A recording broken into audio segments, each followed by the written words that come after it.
رب العالمین والصلاة والسلام على اشرف الخلق سیدنا محمد صلی اللہ علیہ وسلم وعلى آلہ واصحابہ اجمعین، اما بعد فاعوذ باللہ من الشیطان الرجیم، بسم اللہ الرحمن الرحیم۔ قال اللہ تبارک و تعالی فی القرآن العظیم اولئک هم المتقون، صدق اللہ العظیم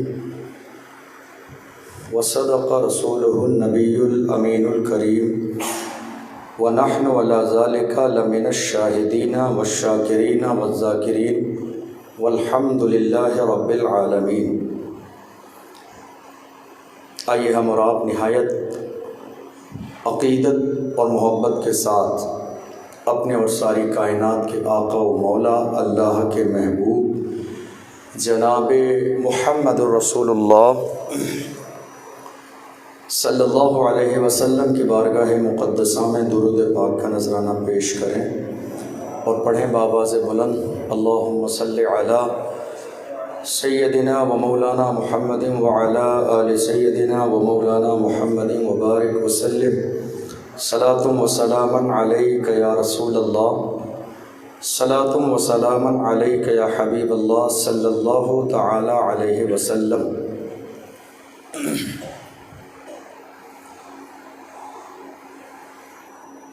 اللہ نے حضرت امام حسین اور آپ کے گھر والوں کو وہ مقام عطا فرمایا ہے آپ کی قربانی کی بنیاد پر کہ اس وقت پوری دنیا میں امام حسین کی یاد منائی جا رہی ہے۔ حالانکہ کچھ لوگوں کو لگتا ہے کہ یہ جو ساری یاد منانے کے معاملات اور مسائل ہیں یہ صرف ہندوستان کے لیے خاص ہیں، کہ صرف ہندوستان میں یاد منائی جاتی ہے، لیکن ایسا نہیں ہے۔ اگر آپ عراق میں جا کے دیکھیں تو ہم تو اس لیول کی یاد شاید مناتے ہی نہیں ہیں جس لیول کا جشن وہاں منایا جاتا ہے۔ حضرت امام حسین رضی اللہ عنہ کی فضیلت، آپ کا مقام تاریخ میں اس قدر بیان کیا گیا ہے کہ اگر ہم تفصیل سے سالوں سال بیان کریں تو سالیں ختم ہو جائیں گی، مگر ذکر حسین کی محفل کبھی مکمل نہیں ہوگی اگر ہم اس کو ڈیٹیل میں بیان کریں۔ اگر ہم اسے شارٹ کر دیں تو 2 گھنٹے کی محفل میں پورا شہدائے کربلا کا بیان مکمل ہو جائے گا، صرف ایک محفل میں 2 گھنٹے کی۔ اور اگر ہم اس کو ڈیٹیل سے بیان کرنے پہ آئیں تو سالیں گزر جائیں گے، لیکن ان کی فضیلت، ان کا مقام، ان کا مرتبہ مکمل بیان نہیں ہو سکتا ہے۔ اور یہ کوئی ضروری نہیں ہے کہ مطلب صرف محرم کے مہینے میں ہی امام حسین کی محفل منائی جائے۔ سال میں جب بھی ہم اپنے یہاں ہمارا دل ہو کوئی محفل رکھنے کا تو اس کو کوئی بھی نام دے سکتے ہیں، ذکر شہدائے کربلا کے نام سے سال میں کبھی بھی ہم اور آپ محفل کر سکتے ہیں، اور وہ کسی بھی موقع پر، یہ ضروری نہیں ہے کہ محرم کے 10 دنوں میں ہی یاد منائی جائے۔ حضرت امام حسین رضی اللہ عنہ کے بے شمار فضائل اور مناقب ہیں، جن میں سے بہت سے آپ نے سماعت کیے۔ اللہ کے رسول صلی اللہ علیہ وسلم ایک دن حضرت امام حسین رضی اللہ عنہ کو اور اپنے بیٹے، اللہ نے حضور کو ایک بیٹا عطا فرمایا جن کا نام تھا ابراہیم، ایک بیٹا جن کا بچپن میں ہی انتقال ہو گیا۔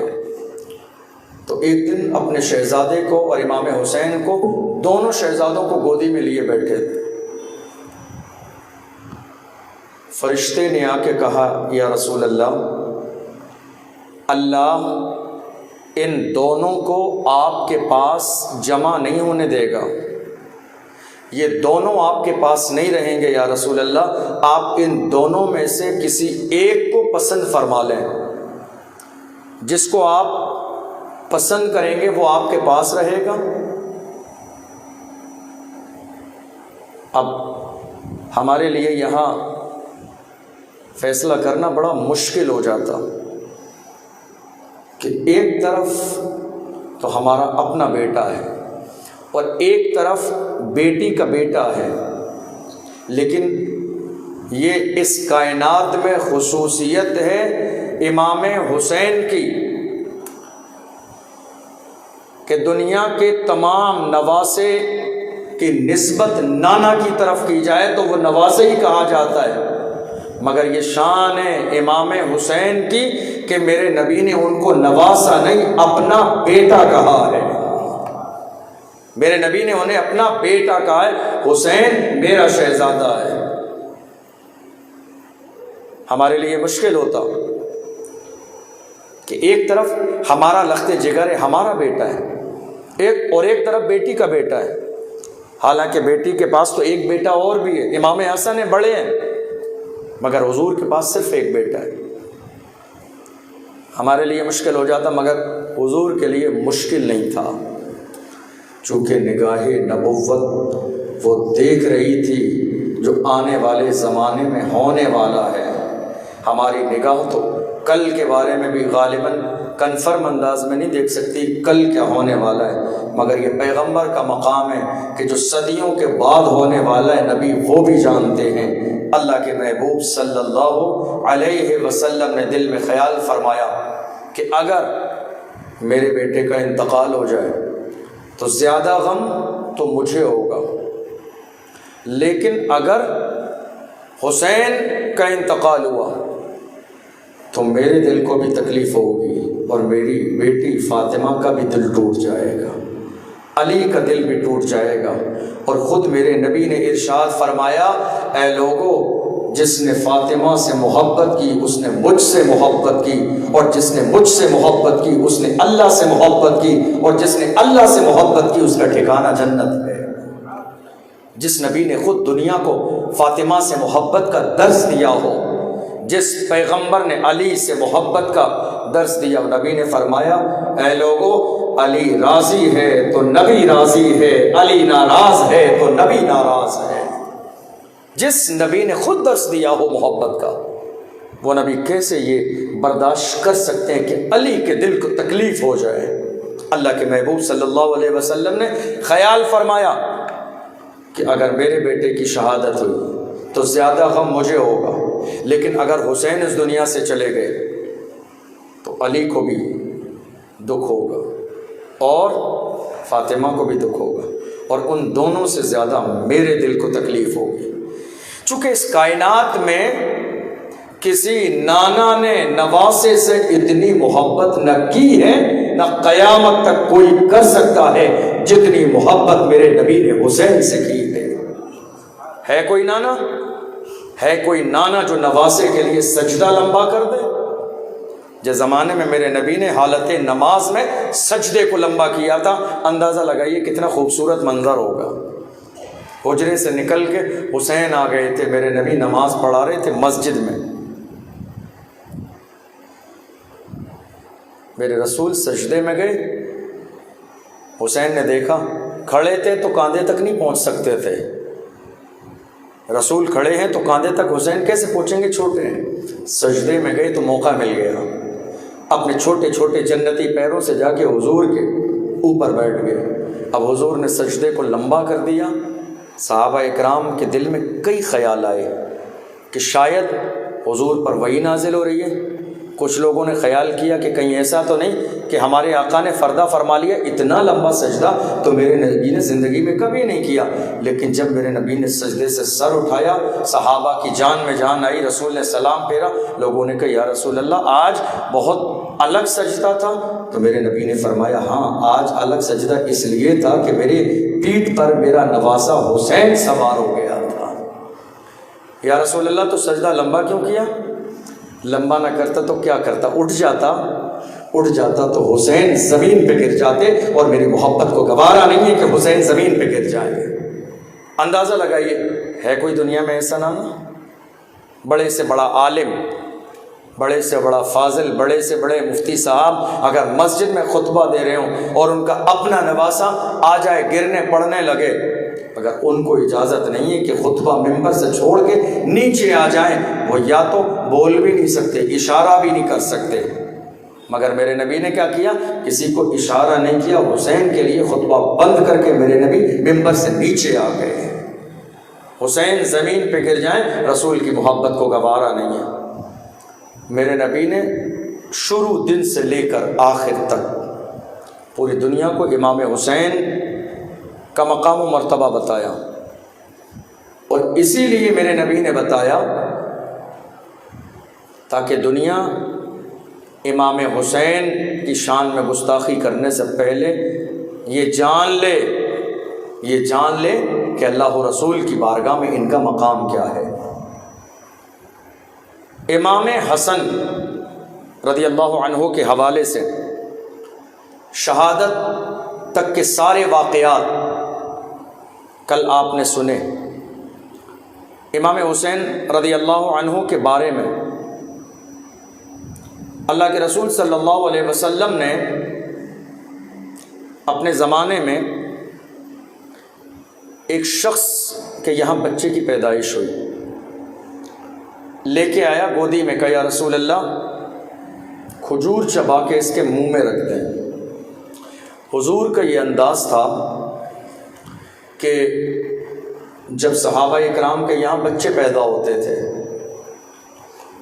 تو وہ لے کے آتے، حضور کھجور لے کے اپنے منہ میں چبا لیتے اور چبا کے تھوڑا سا نکال کے اس بچے کے منہ میں رکھ دیتے کہ حضور کے منہ کا لعاب دہن بچے کے اندر پہنچ جائے۔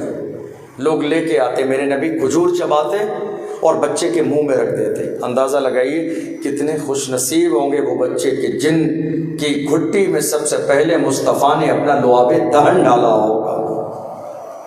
ایک بچہ پیدا ہوا مدینے میں، باپ لے کے آیا، یا رسول اللہ میرے بچہ پیدا ہوا ہے، آپ اس کے منہ میں کھجور چبا کے رکھ دیں اور دعا کر دیں۔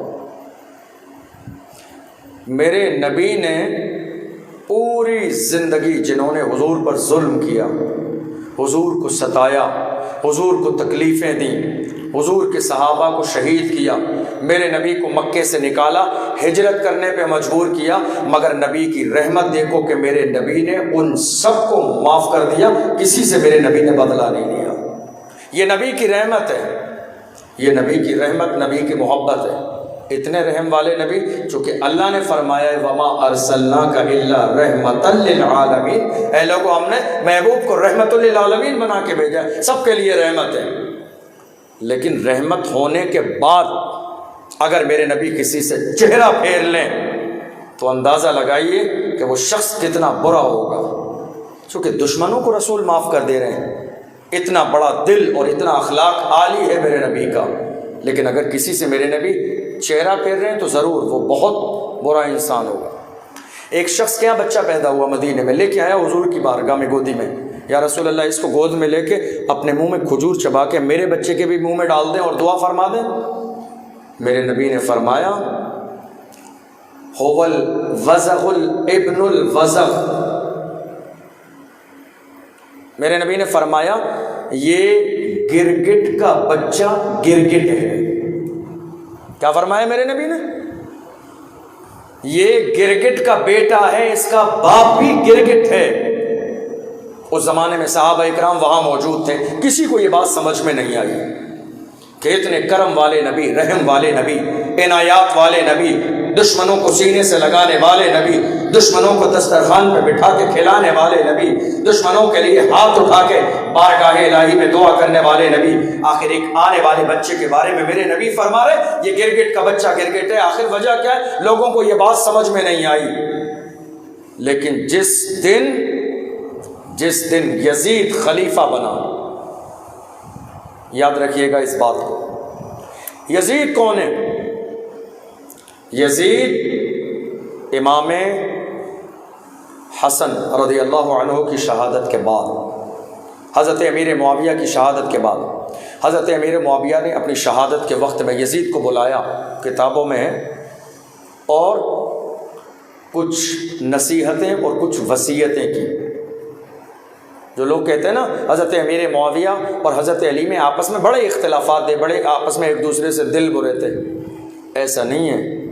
حضرت امیر معاویہ نے ایک محفل میں اعلان کیا، اے لوگو، تم یہاں جتنے موجود ہو، تم میں سے کوئی شخص اگر علی کی شان کے مطابق ایک شعر پڑھ دے گا تو ایک شعر کے بدلے میں 1,00,000 درہم انعام میں دوں گا۔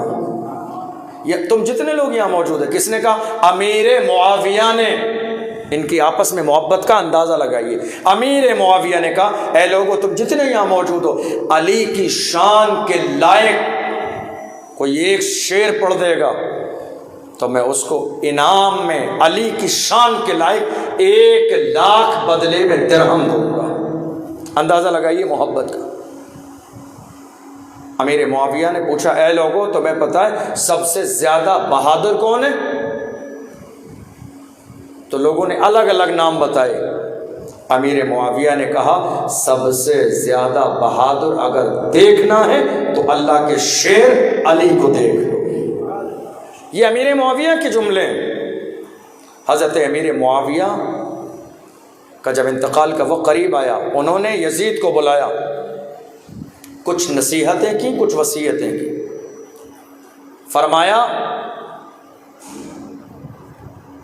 خلافت کے اصل حقدار حسین ابن علی ہیں، خلافت کے اصل حقدار حسین ابن علی ہیں۔ تم تھوڑے دن، چند دن کے لیے خلیفہ بننا میرے بعد، اور اس کے بعد تم خلافت کا منصب حسین کی بارگاہ میں سونپ دینا، چونکہ سب سے زیادہ حقدار اس امت میں خلافت کے حسین ابن علی ہیں۔ اور جن چند دنوں میں میرے بیٹے تو خلیفہ رہے تو تو کھانا بعد میں کھانا، حسین کو پہلے کھلانا، تو بعد میں پینا، حسین کو پہلے پلانا، تو بعد میں لباس پہننا، حسین کو پہلے لباس دینا۔ کوئی فیصلہ لے تو فیصلہ لینے سے پہلے حسین کی رائے لے لینا۔ حسین کی رائے اس لیے لے لینا چونکہ وہ خطا نہیں کریں گے، ان کے گھر میں قرآن نازل ہوا ہے، ان کے سامنے جبریل امین آئے ہیں، ان سے مشورہ لینا، رائے لے لینا۔ ساری باتیں ہو گئی۔ حضرت امیر معاویہ کا انتقال ہو گیا، یزید خلیفہ بنا۔ یاد رکھیے گا اس بچے کو جو مدینے میں پیدا ہوا، جس کے بارے میں میرے نبی نے کہا یہ گرگٹ کا بیٹا گرگٹ ہے، یاد رکھیے گا اس کو۔ یزید خلیفہ بنا، مگر یزید ہے کون؟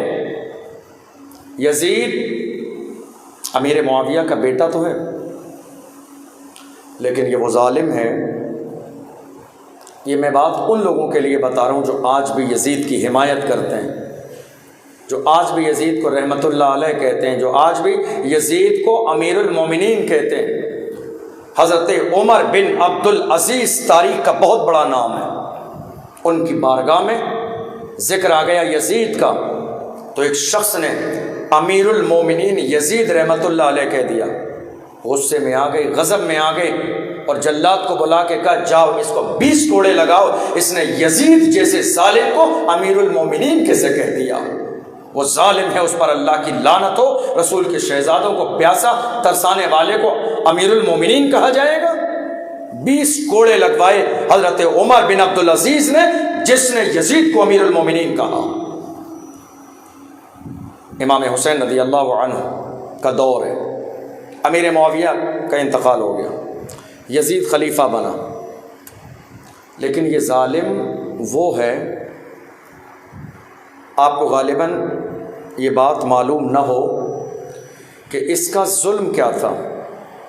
یہ وہ ظالم ہے کہ جس نے لوگوں سے زبردستی بیعت لینے کے لیے، بیعت یعنی اپنے آپ کو بادشاہ اسلام منوانے کے لیے زبردستی کرسی پر بیٹھنے کے لیے اس ظالم نے 3 دن تک مسجد نبوی میں گھوڑے باندھے.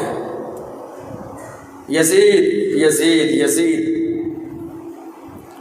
3 دن تک مسجد نبوی میں گھوڑے باندھے اس نے، اور 3 دن تک اس نے اپنے گھوڑوں سے مسجد نبوی کے اندر پیشاب کرایا، لید کرائی. مسجد نبوی وہ مسجد جس کو میرے نبی نے ہجرت کے بعد میں عائشہ کا حجرہ بعد میں بنایا، مسجد نبوی کو پہلے بنایا.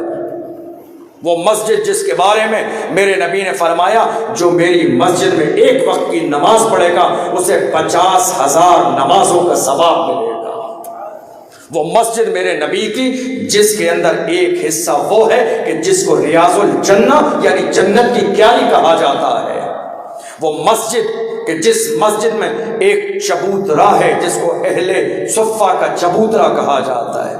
وہ مسجد کہ جس مسجد کو بنانے میں میرے نبی نے اپنے جنتی ہاتھوں سے غارہ بنایا ہو، پتھر اٹھا کے میرے نبی نے دیے ہو، کھجور کی چھال اٹھا کے میرے نبی نے دی ہو، جس کو بنانے میں عمر بھی شامل ہو، علی بھی شامل ہو، عثمان غنی بھی شامل ہو. وہ مسجد کہ جس کی توسیع کی بات آ جائے تو عثمان غنی آس پاس کے سارے گھر خرید کے مسجد کے لیے وقف کر دیں، یا رسول اللہ یہ میری طرف سے نذرانہ ہے، قبول فرما لیجیے. رسول کی مسجد کے جس مسجد میں پیغمبر خطبہ دیتے ہوں، اسلامی سلطنت کا سارا نظام جس مسجد سے چلتا ہو، جس مسجد میں عمر فاروق اعظم، عثمان غنی، مولا علی بیٹھ کر اللہ کو یاد کرتے ہوں، یزید ظالم نے اس مسجد میں 3 دن گھوڑے باندھے، اذان نہیں ہوئی. 3 دن تک مسجد نبوی میں اذان نہیں ہوئی. یہ کارنامے ہیں یزید کے. 3 دن تک نماز نہیں ہوئی. مجھے بتائیے کیسے امیر المومنین کہا جائے گا جو اللہ کے گھر کو، اور وہ بھی خاص کر مسجد نبوی کو. مسجد نبوی آپ جانتے ہیں، مسجد نبوی اس اعتبار سے تو اہمیت کی حامل ہے کہ میرے نبی نے اپنے ہاتھوں سے اس کو بنایا، لیکن اس کی اہمیت میں 4 چاند اس لیے اور بھی لگ جاتے ہیں کہ اس کے دامن میں مصطفیٰ کا مزار موجود ہے، اس کے دامن میں گنبد خضرا موجود ہے، اس کے دامن میں ابو بکر صدیق کا مزار مبارک ہے، اس کے دامن میں عمر کا مزار ہے، اس کے آس پاس میں عثمان غنی کا، حضرت فاطمہ کا، رسول کے جانثاروں کی تمام قبریں موجود ہیں. اس اعتبار سے اس کی اہمیت اور بڑھ جاتی ہے. مگر اس ظالم یزید نے 3 دن میرے نبی کی مسجد نبوی میں گھوڑے باندھے. ان گھوڑوں نے 3 دن لید کی پیشاب کیا گندگی کی مسجد کے فرش پر، مسجد نبوی کے اندر. یزید وہ ظالم ہے کہ جس نے 1000 سے زیادہ حضور کے صحابہ اکرام کو صرف بیعت لینے کی وجہ سے شہید کر دیا. 1000 سے زیادہ حضور کے صحابہ اکرام، صرف اس لیے کہ وہ مجھے بادشاہ مان لیں، صرف اس لیے کہ مجھے امیر مان لیں. لیکن آج جو لوگ یزید کی حمایت کرتے ہیں انہیں آج تک یہ بات سمجھ میں نہیں آئی کہ اگر یزید اس منصب کے لائق ہوتا تو صحابہ جنگ نہ کرتے، فوراً ہاتھوں میں ہاتھ دے دیتے. چونکہ صحابہ کا مزاج غرور کا مزاج نہیں تھا، تکبر کا مزاج نہیں تھا، انانیت کا مزاج نہیں تھا، دولت کا مزاج نہیں تھا، انا کا مسئلہ نہیں تھا. وہ تو اللہ کے نام پہ ہر جگہ جھکنے والے تھے، وہ تو اللہ کی رضا کے لیے ہر چیز میں کمپرومائز کر لیتے تھے اللہ کے نام پر، رسول کی مرضی پر. اگر یزید اس منصب کے لائق ہوتا تو صحابہ اکرام اپنے ہاتھوں سے اس کے سر پہ امامہ باندھتے، مگر یزید اس منصب کے لائق نہیں تھا. زبردستی لوگوں سے بیعت کرنے کی کوشش کی، اسی لیے نبی کے جانثاروں نے انکار کر دیا، یزید کے ہاتھوں میں ہاتھ نہیں دیں گے. 1000 سے زیادہ رسول کے صحابہ کو شہید کیا یزید نے. یزید وہ ظالم انسان ہے کہ جس نے خانہ کعبہ کی دیوار کو توڑا. کس کو؟ خانہ کعبہ کی دیوار کو توڑا. یزید وہ ظالم ہے کہ اس نے خانہ کعبہ کے غلاف کو پھاڑا بھی ہے اور کعبے کے غلاف کو جلایا بھی ہے. اس نے حملہ کیا تھا کعبے کے اوپر، اس نے حملہ کیا تھا خانہ کعبہ پر، تاکہ جتنے لوگ وہاں موجود ہیں وہ سب مر جائیں۔ کعبے کی دیوار ٹوٹ گئی، کعبے کا غلاف پھٹ گیا، کعبے کا غلاف جل گیا، یہ کارنامے تھے۔ اور بتاؤں، اس ظالم یزید نے جب یہ اپنا لشکر لے کے آیا تھا مدینے پر حملہ کرنے کے لیے، ذرا اندازہ تو لگائیے کہاں آیا حملہ کرنے؟ کہاں؟ مدینے پر۔ مدینے پر، وہ مدینہ کہ جس کے بارے میں یہاں تک کہا گیا خبردار مدینے کی مٹی کی بھی بے ادبی نہ کرنا، نہ جانے کس جگہ میرے آقا کے قدم پڑ گئے ہوں۔ اس کی مٹی کی بھی بے ادبی نہیں کرنا، درختوں کو نہیں توڑنا، یہاں کی گھاس پھوس کی بے ادبی نہیں کرنا، نہ جانے کس جگہ سے میرے نبی گزر گئے ہوں، مصطفیٰ کے قدم پڑ گئے ہوں۔ حملے کے لیے آیا، اور 3 دن اس ظالم نے اپنے لشکر کے لیے مدینے کی ماں اور بیٹیوں کو حلال کر دیا کہ جس کا جس عورت بہن بیٹی سے دل چاہے اس کے ساتھ زنا کر لے، حلال ہے یہ۔ یزید کے کارنامے ہیں یہ، یزید کے کارنامے۔ اپنے لشکر کے لیے 3 دن تک مدینے کی پاک باز عزت دار پردہ نشین وہ عورتیں کہ جن کا ذکر قرآن میں موجود ہے، ان عورتوں کو حلال کیا لشکر کے لیے کہ جس کا جس عورت سے دل چاہے اس کو پکڑ کے زنا کر لے۔ 3 دن کے لیے مدینے کی عورتوں کو لشکر کے لیے حلال کیا۔ یہ کارنامہ ہے یزید کا۔ یزید وہ ظالم انسان ہے کہ جس نے اپنے دور حکومت میں ماں سے شادی کرنا حلال کر دیا۔ حیران ہو جائیں گے آپ سن کے، حیران۔ کوئی ہو سکتا ہے دنیا میں ایسا جو ماں سے شادی کو حلال کر دے؟ کوئی ہو سکتا ہے ایسا جو بہن کے ساتھ شادی کو حلال کر دے؟ کوئی ہو سکتا ہے ایسا کہ جو اپنی جوان بیٹی سے نکاح کرنے کو جائز قرار دے دے؟ یہ کارنامہ ہے یزید کا، یہ یزید کا کارنامہ ہے۔ یزید نے زندگی میں کبھی ایسا نہیں ہوا کہ شراب چھوڑی ہو۔ جب شاہی تخت لگتا لوگ وہاں آ کے بیٹھ جاتے اپنے فیصلے کرانے کے لیے، مسائل بیان کرنے کے لیے، تو یہ یزید کے کارنامے تھے کہ وہ اسی محفل میں شراب کے جام منگا کے خود بھی پیتا اور جتنے لوگ وہاں موجود ہوتے ان میں تقسیم کراتا کہ جشن مناؤ۔ یزید کا کارنامہ ہے۔ یزید نے زندگی میں کبھی پابندی کے ساتھ کوئی وقت کی نماز نہیں پڑھی، بے نمازی۔ یزید وہ ہے کہ جب جس کے ساتھ اس کا دل چاہتا زنا کر لیتا۔ یہ تمام خرابیاں تھیں۔ یزید کے بارے میں کتابوں میں ہے کہ اس کو جانور لڑانے کا اتنا شوق تھا کہ یہ بندروں کو منگا کے لڑاتا تھا۔ اس کو ناچ گانے کا شوق تھا، ناچنے والی مجرا کرنے والی عورتیں بڑی پسند تھیں، جو اس کی مجلس میں آ کے بڑی محفل میں ناچتی مجرا کرتی۔ ڈھول باجے والے بڑے پسند تھے۔ شباب و کباب میں زندگی گزارنے والا یہ فاسق و فاجر اس بات کا خواہش مند تھا کہ حسین میرے ہاتھوں میں ہاتھ دے دیں۔ آپ اندازہ لگائیے یزید کے ہاتھوں پر ہاتھ امام حسین نے کیوں نہیں دیا؟ یہ ہے لڑائی کی وجہ، یہ ہے لڑائی کی وجہ۔ اب اس پر آپ غور کیجیے، حسین نے یزید کے ہاتھوں میں ہاتھ کیوں نہیں دیا؟ یہ ہے لڑائی کی وجہ۔ لیکن وجہ کیا تھی؟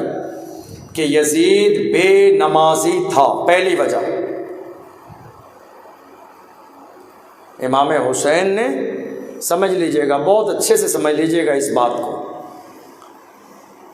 بات کو اچھے سے سمجھ لیں گے تو آپ صرف جمعے میں نہیں آئیں گے، مجھے یقین ہے چاہے سردی ہو یا گرمی ہو آپ فجر میں دوڑتے ہوئے نظر آئیں گے، کیونکہ حسینیت یہی ہے کہ 5 وقت کی نماز پڑھی جائے۔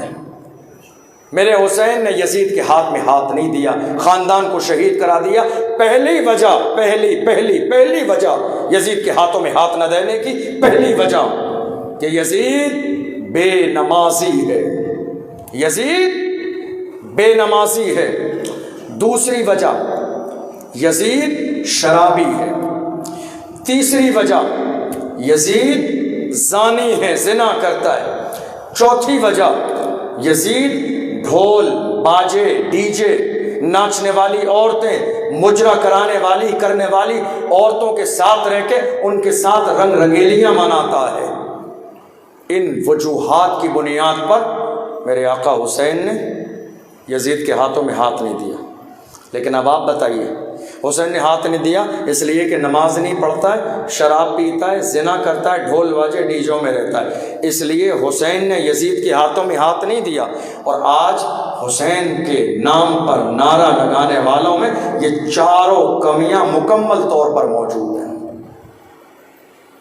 حسین نے ہاتھ نہیں دیا یزید کے ہاتھ میں، نمازی نہیں ہے.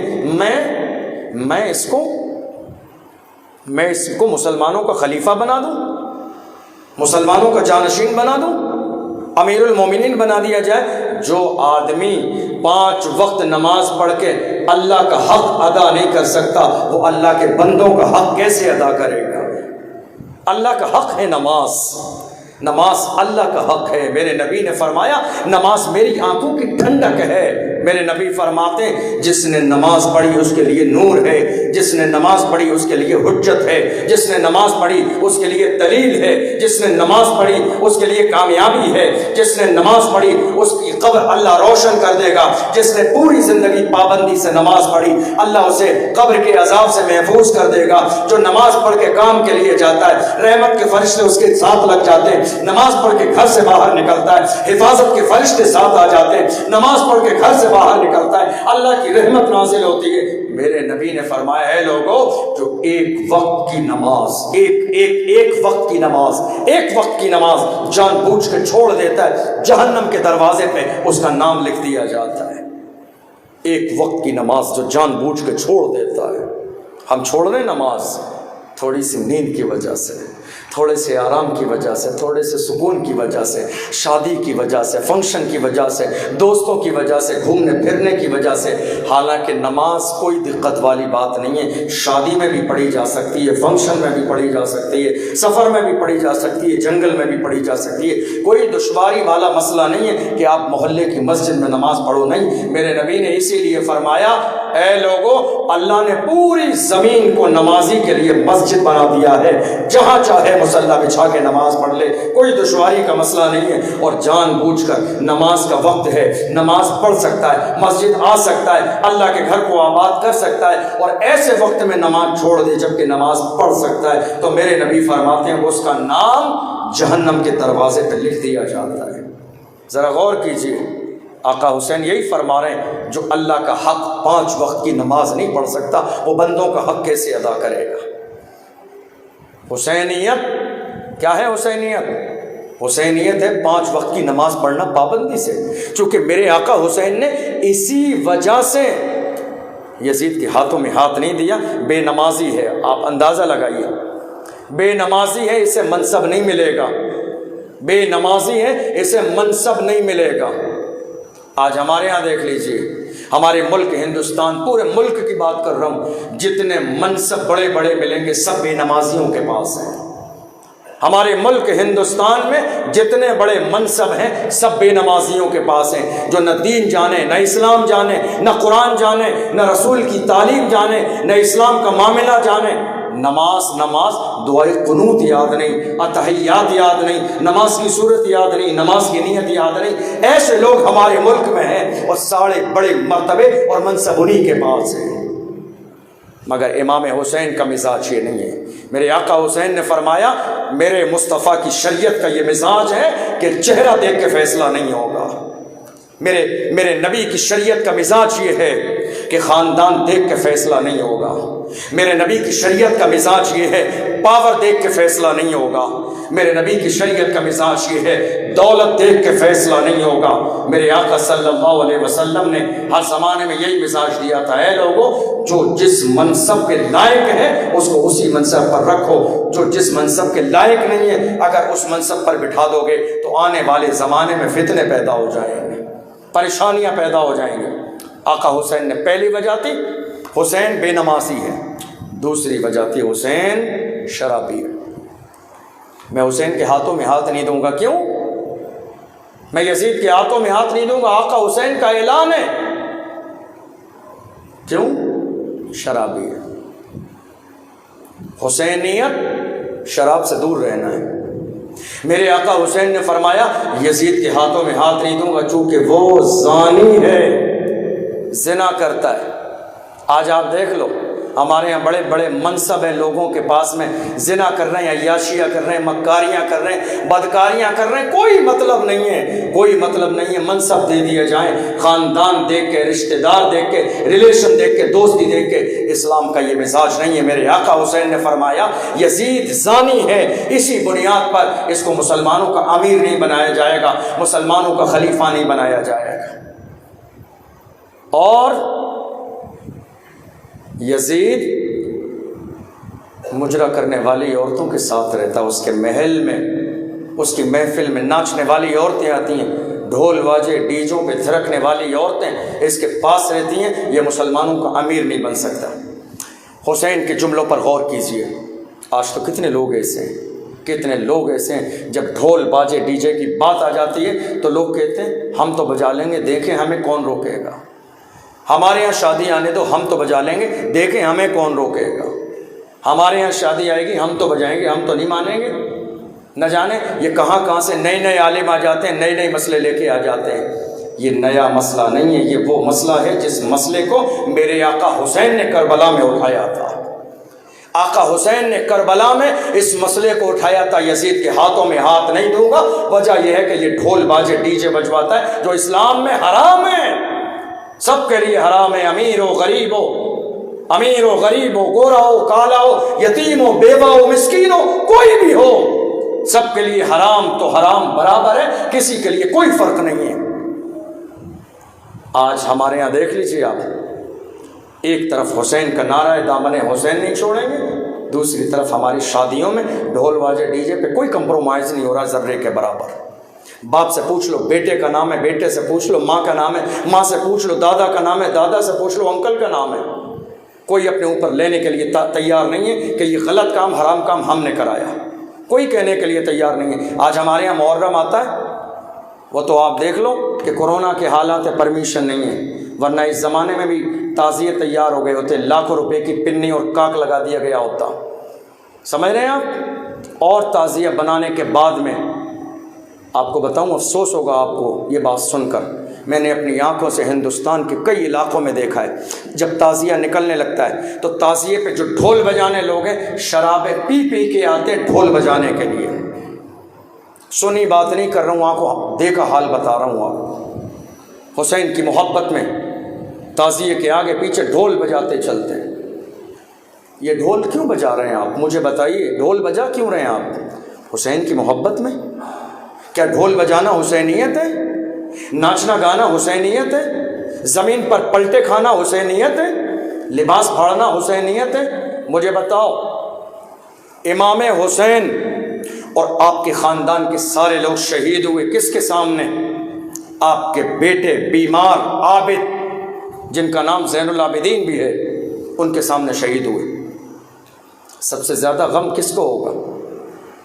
ہمیں یا ان کے اپنے شہزادے کو جس نے کربلا میں اپنے ماتھے کی آنکھوں سے سارا خونی منظر دیکھا ہو؟ کیا انہوں نے زندگی میں کبھی تعزیہ بنایا؟ کیا انہوں نے کبھی ڈھول بجایا؟ کیا کبھی انہوں نے 10 محرم کو ماتم کیا؟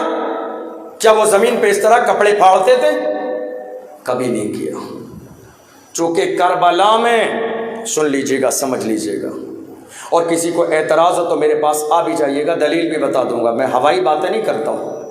کربلا میں ڈھول حسین کے خیمے میں نہیں تھا، یزید کے خیمے میں تھا۔ اور کیوں تھا یہ بات جانتے ہیں آپ؟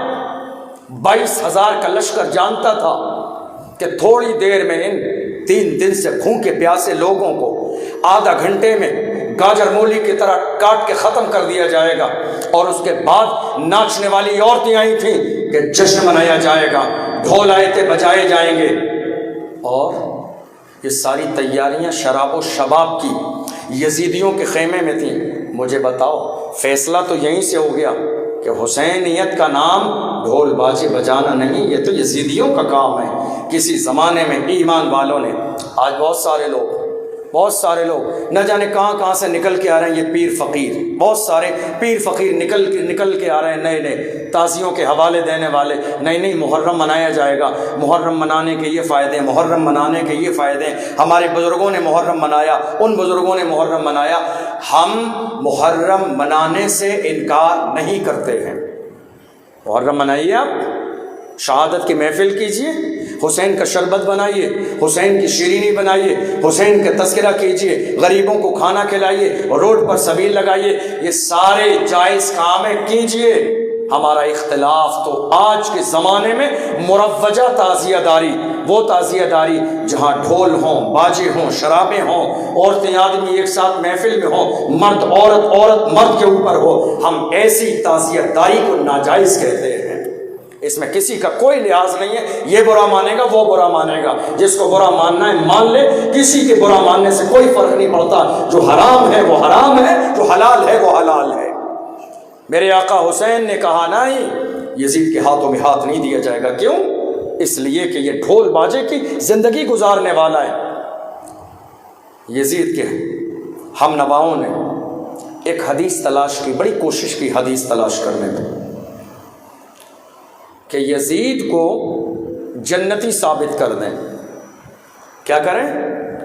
جنتی ثابت۔ ایک حدیث تلاش کی یزیدیوں نے، اور آج بھی کسی یزیدی کے پاس آپ بیٹھ جائیے، جو حدیث میں سنانے لگاؤں وہ یہی والی حدیث سنائیں گے آپ کو، کہ نہیں نہیں حضور کی حدیث ہے یزید جنتی ہے۔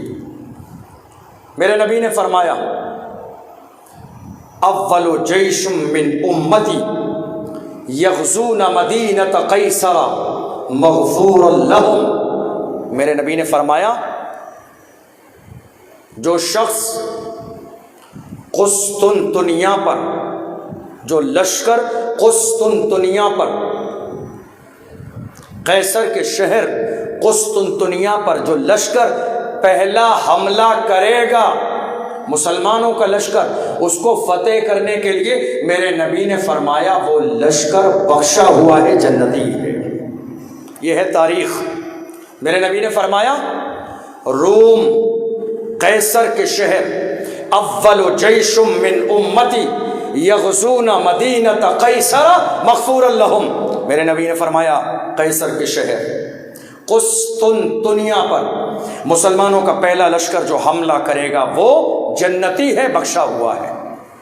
اب اس پر حملہ کیا یزید نے، تو لوگوں نے کہا وہ جنتی ہے۔ کیوں؟ چونکہ رسول اللہ کا فرمان ہے جو قسطنطنیہ پر فتح کرنے کے لیے حملہ کرے گا وہ جنتی ہے۔ زیادہ گاڑی باتیں تو نہیں ہو رہی، سمجھ آ رہی ہیں آپ کو؟ یا ٹاپک چینج کروں؟ سمجھ آ رہی ہیں؟ جو یزید کو جنتی کہتے ہیں ان کی دلیل کیا ہے کہ یزید جنتی کیسے ہے؟ تو انہوں نے کہا میرے نبی کی ایک حدیث ہے، بہت سمپل میں سمجھ لیجیے۔ انہوں نے کہا یزید جنتی ہے۔ دلیل کیا ہے؟ چونکہ میرے نبی کا فرمان ہے جو قسطنطنیہ پر پہلا حملہ کرے گا فتح کرنے کے لیے، میرے نبی نے کہا وہ بخشا ہوا ہے، اور حملہ کیا یزید نے، اس کا مطلب یہ ہوا کہ یزید جنتی ہے۔ اب آئیے تاریخ میں کتابیں اٹھا کر دیکھیے، یزید کے بارے میں ہے کہ یزید نے قسطنطنیہ پر حملہ کیا، جو لشکر گیا حملہ کرنے کے لیے اس میں شریک رہا، مگر یزید کے بارے میں 4 قول ہیں۔ پہلا قول کہ یزید جس زمانے میں لشکر نے حملہ کیا اس میں یزید تھا، لیکن وہ حملہ ہوا سن 49 ہجری میں، یہ ہے پہلا قول۔ دوسرا قول ہے کہ جس لشکر نے حملہ کیا قسطنطنیہ کو فتح کرنے کے لیے، جس میں یزید شریک تھا، وہ حملہ ہوا سن 52 ہجری میں، دوسرا قول۔ تیسرا قول یہ ہے کہ جس لشکر نے قیصر کے شہر قسطنطنیہ پر حملہ کیا اس میں یزید شامل تھا، مگر وہ حملہ ہوا سن 53 ہجری میں۔ چوتھا قول یہ ہے کہ قسطنطنیہ کو فتح کرنے کے لیے جو حملہ ہوا جس میں یزید شامل تھا وہ حملہ ہوا سن 55 ہجری میں، یعنی 49 ہجری سے لے کر 55 ہجری تک کے قول ہیں کہ 49 سے لے کے 55 تک کسی میں یزید شریک رہا۔ بات سمجھ آ گئی ہوگی کہ سن 49 ہجری سے 55 ہجری تک جتنے حملے ہوئے ان میں شریک تھا۔ تو انہوں نے کہہ دیا، کتابوں میں دلیل موجود ہے، کہ سن 49 ہجری سے لے کے 55 ہجری تک جو لشکر گیا فتح کرنے کے لیے اس میں یزید موجود تھا۔ ہم نے کہا سنیے اس سے پہلے ایک تاریخ اور ہے، سن 46 ہجری میں ایک حملہ ہوا، 46 ہجری میں، اور وہ حملہ کرنے والے سپہ سالار تھے خالد بن ولید کے بیٹے عبد الرحمن، ان کے ساتھ تھے ابو ایوب انصاری رضی اللہ عنہ۔ سن 46 ہجری میں عبد الرحمن کا انتقال ہوا، خالد بن ولید کے بیٹے عبد الرحمن، سن 46 ہجری میں ان کا انتقال ہوا۔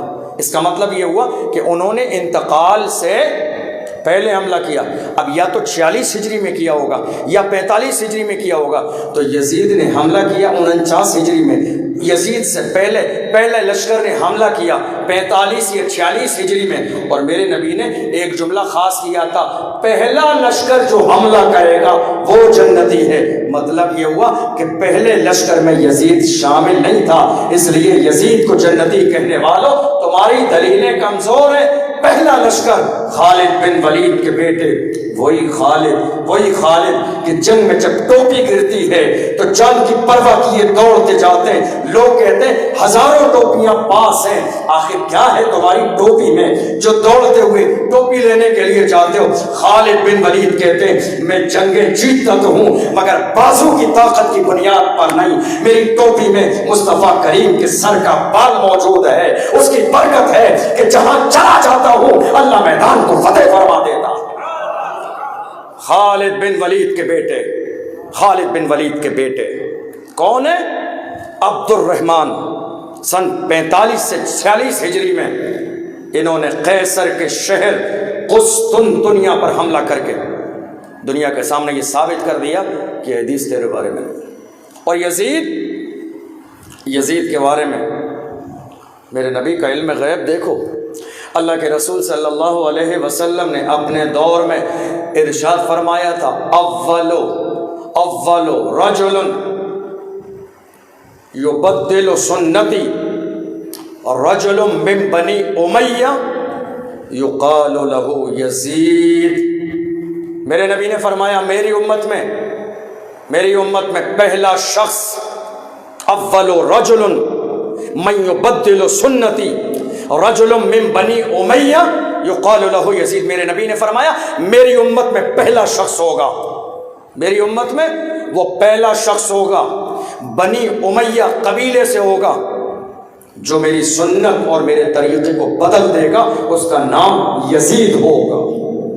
نبی نے فرمایا اپنے زمانے میں، میرے نبی نے فرمایا اے لوگوں میرے بعد میں بنی امیہ جو قبیلہ ہے اس میں کا ایک شخص ہوگا جو میری سنت میرے طریقے کو بدلے گا، جو اسلام کے نظام کو بدلنے کی کوشش کرے گا، اس کا نام یزید ہوگا۔ اللہ کے رسول صلی اللہ علیہ وسلم نے جب اعلان فرمایا تو ابو ہریرہ نے ہاتھ اٹھا لیے بارگاہ الہی میں، اللہم انی اعوذ بک من رأس الستین و امارت الصبیان۔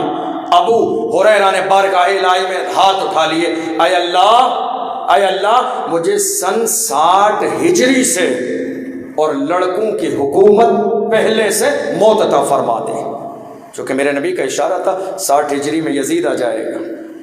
ابو ہریرہ دعا مانگ رہے، اے اللہ اس بدبخت کے بادشاہ بننے سے پہلے مجھے موت نصیب فرما دے، چونکہ میں اس ظالم کے دور کو دیکھنا نہیں چاہتا ہوں کہ جس ظالم کے زمانے میں مسجد نبوی کو گندہ کر دیا جائے، جس ظالم کے زمانے میں کعبے کے خلاف کو جلا دیا جائے، جس ظالم کے زمانے میں کعبے کی دیوار توڑ دی جائے، جس ظالم کے زمانے میں مدینے کی پاک باز عورتوں کو حلال کر دیا جائے، جس ظالم کے زمانے میں حسین کو بھوکا رکھا جائے، جس ظالم کے زمانے میں عباس کے بازو کاٹے جائیں، جس ظالم کے زمانے میں حضرت زینب کی چادر چھینی جائے، جس ظالم کے زمانے میں حسین کی عورتوں کے خیموں کو آگ لگا دی جائے، اے اللہ میں اس وقت کے آنے سے پہلے مرنا چاہتا ہوں، اس وقت کو دیکھنا نہیں چاہتا ہوں۔ ابو ہریرہ دعا کر رہے ہیں بارگاہ الہی میں، اے اللہ مجھے اس وقت کے آنے سے پہلے موت نصیب فرما دے۔ اب وہی شخص جب یزید تخت پر بیٹھا اس نے سب سے پہلے، چونکہ یہ بات آپ جانتے ہیں جب آپ کچھ غلط کرنے والے ہوتے ہیں جب آپ کچھ غلط کرنے والے ہوتے ہیں تو آپ جانتے ہیں غلط لوگ جتنے ہیں میری حمایت کر دیں گے، مگر کہیں نہ کہیں ڈر آپ کو اس وقت بھی ہوتا ہے کہ جو اچھے لوگ ہیں وہ نہیں مانیں گے، تو آپ کی کوشش ہوتی ہے پہلے اچھے والوں سے ہاں کرا لو، یہ ہاں کر دیں گے تو کام آسان ہو جائے گا۔ یزید جیسے ہی تخت پر بیٹھا تو یزید نے سب سے پہلے مدینہ شریف کے اندر گورنر ولید بن عقبہ کو خط لکھا اور کہا ولید سب سے پہلے میری مدینے کے لوگوں سے بیعت لو، لیکن بیعت لینے میں یاد رکھنا عبداللہ ابن زبیر، عبداللہ ابن عمر اور حسین ابن علی، ان 3 لوگوں سے پہلے بیعت لو، چونکہ وہ جانتا تھا یزید سب کر دیں مگر یہ نہیں کریں گے، یہ سمجھوتا نہیں کریں گے۔ کسی زمانے میں چونکہ حسین ابن علی اس نبی کے نواسے ہیں جو 313 تھے مگر 1000 کے سامنے ڈٹے تھے، کہا تھا جان دے دیں گے مگر ابو جہل کے ہاتھ میں ہاتھ نہیں دیں گے۔ جانتا تھا یزید حسین ابن علی ہیں، آخر میری حمایت کیسے کریں گے جن کے اپنے گھر میں قرآن نازل ہوا ہو، جن کے اپنے گھر میں جبریل امین آئے ہو، جن کے اپنے گھر میں اللہ کا حکم آیا ہو، جن کے اپنے گھر میں اللہ کا پیغام آیا ہو، آخر وہ میری حمایت کیسے کریں گے؟ کہا نہیں، سب سے پہلے ان سے مطالبہ کیا جا بیعت کریں، بیعت کریں تو ٹھیک ہے عزت دی جائے گی، اور اگر بیعت نہ کریں تو ان تینوں کو قتل کر دیا جائے۔ شام کے وقت میں ایک بلانے والا آیا گورنر کے پاس سے، ولید نے، ان کے دل میں اہل بیت کی محبت تھی، بھیجا اس شخص کو آقا حسین کو بلانے کے لیے گورنر ہاؤس میں۔ آقا حسین گئے، کہا آپ کو معلوم ہے، آپ کو معلوم ہے کہ ملک شام میں امیر معاویہ کا انتقال ہو چکا ہے اور یزید خلیفہ بن گیا ہے، اور یزید نے یہ مطالبہ کیا ہے کہ سب سے پہلے میں آپ سے بیعت لوں، آپ بیعت کریں تو ٹھیک ہے ورنہ آپ کو قتل کیا جائے۔ یہ یزید کا حکم نامہ میرے پاس آیا ہے، اور اسی وقت میں ولید نے اپنے دوست مروان بن حکم کو بلایا۔ اب میں نے شروع میں کہا تھا کہ ایک بچے کو بارگاہ رسول میں لایا گیا تھا، میرے نبی سے کہا یا رسول اللہ کھجور چبا کے اس کے منہ میں رکھ دیں اور اس کے لیے دعا فرما دیں۔ میرے نبی نے فرمایا هو الوزغ ابن الوزغ، یہ گرگٹ کا بیٹا گرگٹ ہے۔ اس زمانے میں لوگوں کو یہ بات سمجھ میں نہیں آئی کہ میرے کریم آقا نے کسی کو گرگٹ کا بیٹا گرگٹ کیوں کہا، مگر آج جو لوگ موجود تھے انہیں یہ بات سمجھ میں آ گئی کہ میرے نبی نے اپنے دور میں دیکھ لیا تھا کہ اس کا بیٹا کس زمانے میں اپنا رنگ دکھائے گا۔ جس وقت میں امام حسین کو بلایا اسی وقت میں مروان کو بلایا، جس کو میرے بیٹے نے کہا دعا نہیں کروں گا، کھجور اس کے منہ میں نہیں ڈالوں گا، وہی تھا جس کا نام مروان رکھا گیا، اور یہ ولید کا دوست تھا۔ بلایا اس کو اپنے قریب میں، ولید نے کہا حسین آ رہے ہیں تمہارے پاس، آ رہے ہیں، مطالبہ کرنا بیعت کا، بیعت کر لیں تو ٹھیک ہے ورنہ یہیں ان کو گورنر ہاؤس میں قتل کر دیا جائے۔ مشورہ کس کا؟ یہ مروان بن حکم، مروان حکم کا بیٹا، اس کا باپ کا نام ہے حکم اور اس کا نام ہے مروان۔ یہی وہ بچہ ہے جس کو میرے نبی نے نہ دعا دی نہ اس کے منہ میں کھجور چبا کے میرے نبی نے رکھی۔ میرے نبی نے فرمایا یہ گرگٹ کا بیٹا گرگٹ ہے، پتہ نہیں کس زمانے میں رنگ بدل دے۔ میرے نبی کی نگاہ دیکھ رہی تھی جب میرے شہزادے پہ مصیبت کا وقت آئے گا تو اس کے قتل کا مشورہ دینے والا یہی ظالم ہوگا۔ اس کا باپ حکم جانتے ہو آپ، میرے نبی نے، اتنا برا انسان تھا اس کا باپ حکم کہ میرے نبی نے اسے مدینے سے شہر بدر کر دیا تھا، نکال دیا تھا مدینے سے، میرے نبی نے نکال دیا تھا اس نے مشورہ دیا۔ لیکن جو لوگ آج موجود تھے اور جو اس دن موجود تھے وہ سمجھ گئے کہ نبی نے دعا کیوں نہیں کی تھی۔ اللہ والوں کی بات، بزرگوں کی بات، نبیوں کی بات کا کوئی نہ کوئی مقصد ہوتا ہے۔ انتظار کیجئے کہ اگر آج کوئی بات کہی ہے تو اس کا جواب ضرور آئے گا آنے والے زمانے میں۔ جنہوں نے اس زمانے میں دیکھا سمجھ میں نہیں آئی، مگر جو آج موجود تھے ان کو سمجھ میں آ گیا کہ میرے نبی نے کیوں کہا یہ گرگٹ کا بیٹا گرگٹ ہے۔ اس نے کہا حسین کو قتل کر دو اگر نہ مانے۔ آقا حسین نے فرمایا کہ میرے جیسا آدمی جس کے پیچھے لوگ چلتے ہوں، جو ایک امام اور مقتدی کی حیثیت رکھتا ہو، آخر میں بند کمرے میں کیسے بیعت کر سکتا ہوں؟ تو میں بیعت لینی ہے، مدینے کے تمام لوگوں سے بیعت کا مطالبہ کرو، مدینے سے بیعت کا مطالبہ کرنے کے بعد میں سب کے ساتھ مجھ سے بھی مطالبہ کرنا، پھر دیکھا جائے گا بیعت ہوتی ہے یا نہیں ہوتی ہے۔ امام حسین گئے تھے اپنے ساتھ چند لوگوں کو لے کے، دروازے پہ کھڑا کر دیا تھا گورنر ہاؤس کے، کہ اگر میری آواز بلند ہو جائے، حالات ناساز ہو جائے تو تم اندر آ جانا، اور آواز ہلکی رہے تو تم باہر ہی رہنا۔ امام حسین باہر آئے، نکلنے کے بعد میں امام حسین اپنے گھر پہ آئے، اور امام حسین سمجھ گئے کہ اب یزید کا فتنہ شروع ہونے والا ہے۔ آقا حسین نے واپس آتے گھر والوں سے کہا تیاری کرو، ہمیں رات میں مدینے کو چھوڑنا ہے۔ مگر مروان نے کہا گورنر ہاؤس میں، کہا ولید میں نے تم سے پہلے ہی کہا تھا حسین کو جانے مت دو، قتل کر دو، اس لیے کہ یہ حسین یہاں سے نکل کے چلے گئے تو یہ ایک لشکر تیار کر لیں گے، پھر ان کا مقابلہ کرنا بہت مشکل ہو جائے گا۔ تو ولید کے دل میں اہل بیت کی محبت کا ظالم مروان تو مجھ سے ایسا کام کرانا چاہتا ہے، اللہ کی ذات کی قسم ہے اگر دنیا کا سارا مال میرے ہاتھوں میں رکھ دیا جائے پھر بھی مصطفیٰ کے شہزادے کے خون سے اپنے ہاتھوں کو رنگوں گا نہیں۔ منصب چھوڑ سکتا ہوں، دولت چھوڑ سکتا ہوں، مگر شہزادے رسول کی شان میں گستاخی نہیں کروں گا۔ اگر شہزادے رسول کی شان میں گستاخی کر دوں گا تو اللہ میری آنے والی پوری نسل کو تباہ و برباد کر دے گا۔ حسین ہے یہ حسین جن کے لیے جنت سے لباس آئے ہیں، گستاخی نہیں کرنا۔ آقا حسین اپنے گھر پہ گئے، گھر کی عورتوں کو مشورہ دیا، حالات یہ ہے، سچویشن یہ ہے، تیاری کر لو، ہمیں رات کو سفر کرنا ہے۔ میرے آقا حسین نے تیاری کی، اور تیاری کے بعد میں آقا حسین رسول اللہ کی بارگاہ میں حاضر ہوئے۔ میرے نبی نے فرمایا تھا نبی کا انتقال اسی جگہ پر ہوتا ہے، نبی کا انتقال اسی جگہ پر ہوتا ہے جو جگہ نبی کو سب سے زیادہ پسند ہوتی ہے۔ اس کا مطلب یہ ہوا کہ میرے نبی کو سب سے زیادہ مدینہ پسند ہے، اسی لیے میرے نبی کا مزار مدینے میں ہے۔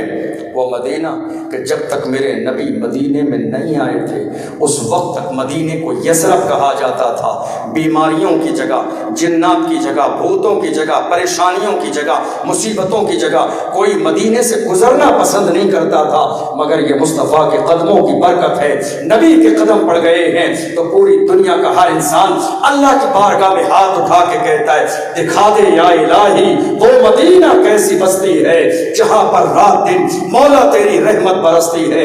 یہ مصطفیٰ کے قدموں کی برکت ہے کہ آج دنیا کا ہر انسان مدینے جانے کی تمنا اپنے دل میں لیے ہوئے بیٹھا ہے۔ اللہ کے رسول کی بارگاہ میں میرے آقا حسین حاضر ہوئے، سلام کیا، اور سلام کرنے کے بعد کہا آقا آپ جانتے ہیں دنیا کے سارے شہروں میں سب سے زیادہ مجھے اگر کوئی شہر پسند ہے تو وہ مدینہ ہے۔ یا رسول اللہ یہ وہ مدینہ ہے کہ جس میں میرا بچپن گزرا ہے، یہ وہ مدینہ ہے یا رسول اللہ کہ جس مدینے کی گلیوں میں نے آپ کی انگلی پکڑ کے چلنا سیکھا ہے۔ یا رسول اللہ یہی وہ مدینہ ہے کہ جس مسجد میں آپ نے میرے لیے سجدہ لمبا کر دیا تھا۔ اے میرے آقا یہ وہ مدینہ ہے کہ جس مدینے میں آپ مجھے اپنے سینے سے لگا کے کبھی میری پیشانی کو چومتے تھے، کبھی میرے سر کو چومتے تھے، کبھی میرے ہاتھوں کو، کبھی میرے رخسار کو چومتے تھے۔ اے میرے نانا یہ وہ میرا مدینہ ہے کہ جس مدینے میں عید کے دن ضرورت پڑی تھی تو آپ نے ہمارے لیے جنت سے کپڑے منگائے تھے۔ یا رسول اللہ اے میرے نانا یہ آپ کا وہ مقدس شہر ہے کہ قیامت تک آنے والا ہر انسان اس شہر میں آنے کی تمنا کرے گا۔ یا رسول اللہ یہ وہ مدینہ ہے کہ جب لوگوں نے آپ کو مکے میں ستایا تھا تو آپ ہجرت کر کے مدینے میں آئے تھے، مگر یا رسول اللہ آج آپ کا شہزاد مدینے سے اسی مکے میں ہجرت کر کے جا رہا ہے جہاں سے آپ کو نکالا تھا۔ رو رہے ہیں، مزار رسول پر حاضر ہیں، تڑپ رہے ہیں، رسول کے مزار سے چمٹ چمٹ کے آنکھوں میں آنسو ہے۔ اللہ اکبر کیسا وقت رہا ہوگا، کیسے حالات رہے ہوں گے۔ یہ تو مصیبت جس کے سر پہ آتی ہے وہی جانتا ہے۔ والدہ کی قبر پر حاضر ہوئے، اے میری ماں آپ میری وہ ماں ہیں، غریبی کے زمانے میں بھی کبھی آپ نے ہمیں غریبی کا احساس نہ ہونے دیا، کھانا نہیں تھا آپ نے لقمہ ہمارے منہ میں دیا، اپنے پیٹ سے پتھر باندھ لیا، لباس نہیں تھے پھٹا لباس آپ نے پہنا مگر عالی شان لباس آپ نے ہمیں پہنایا۔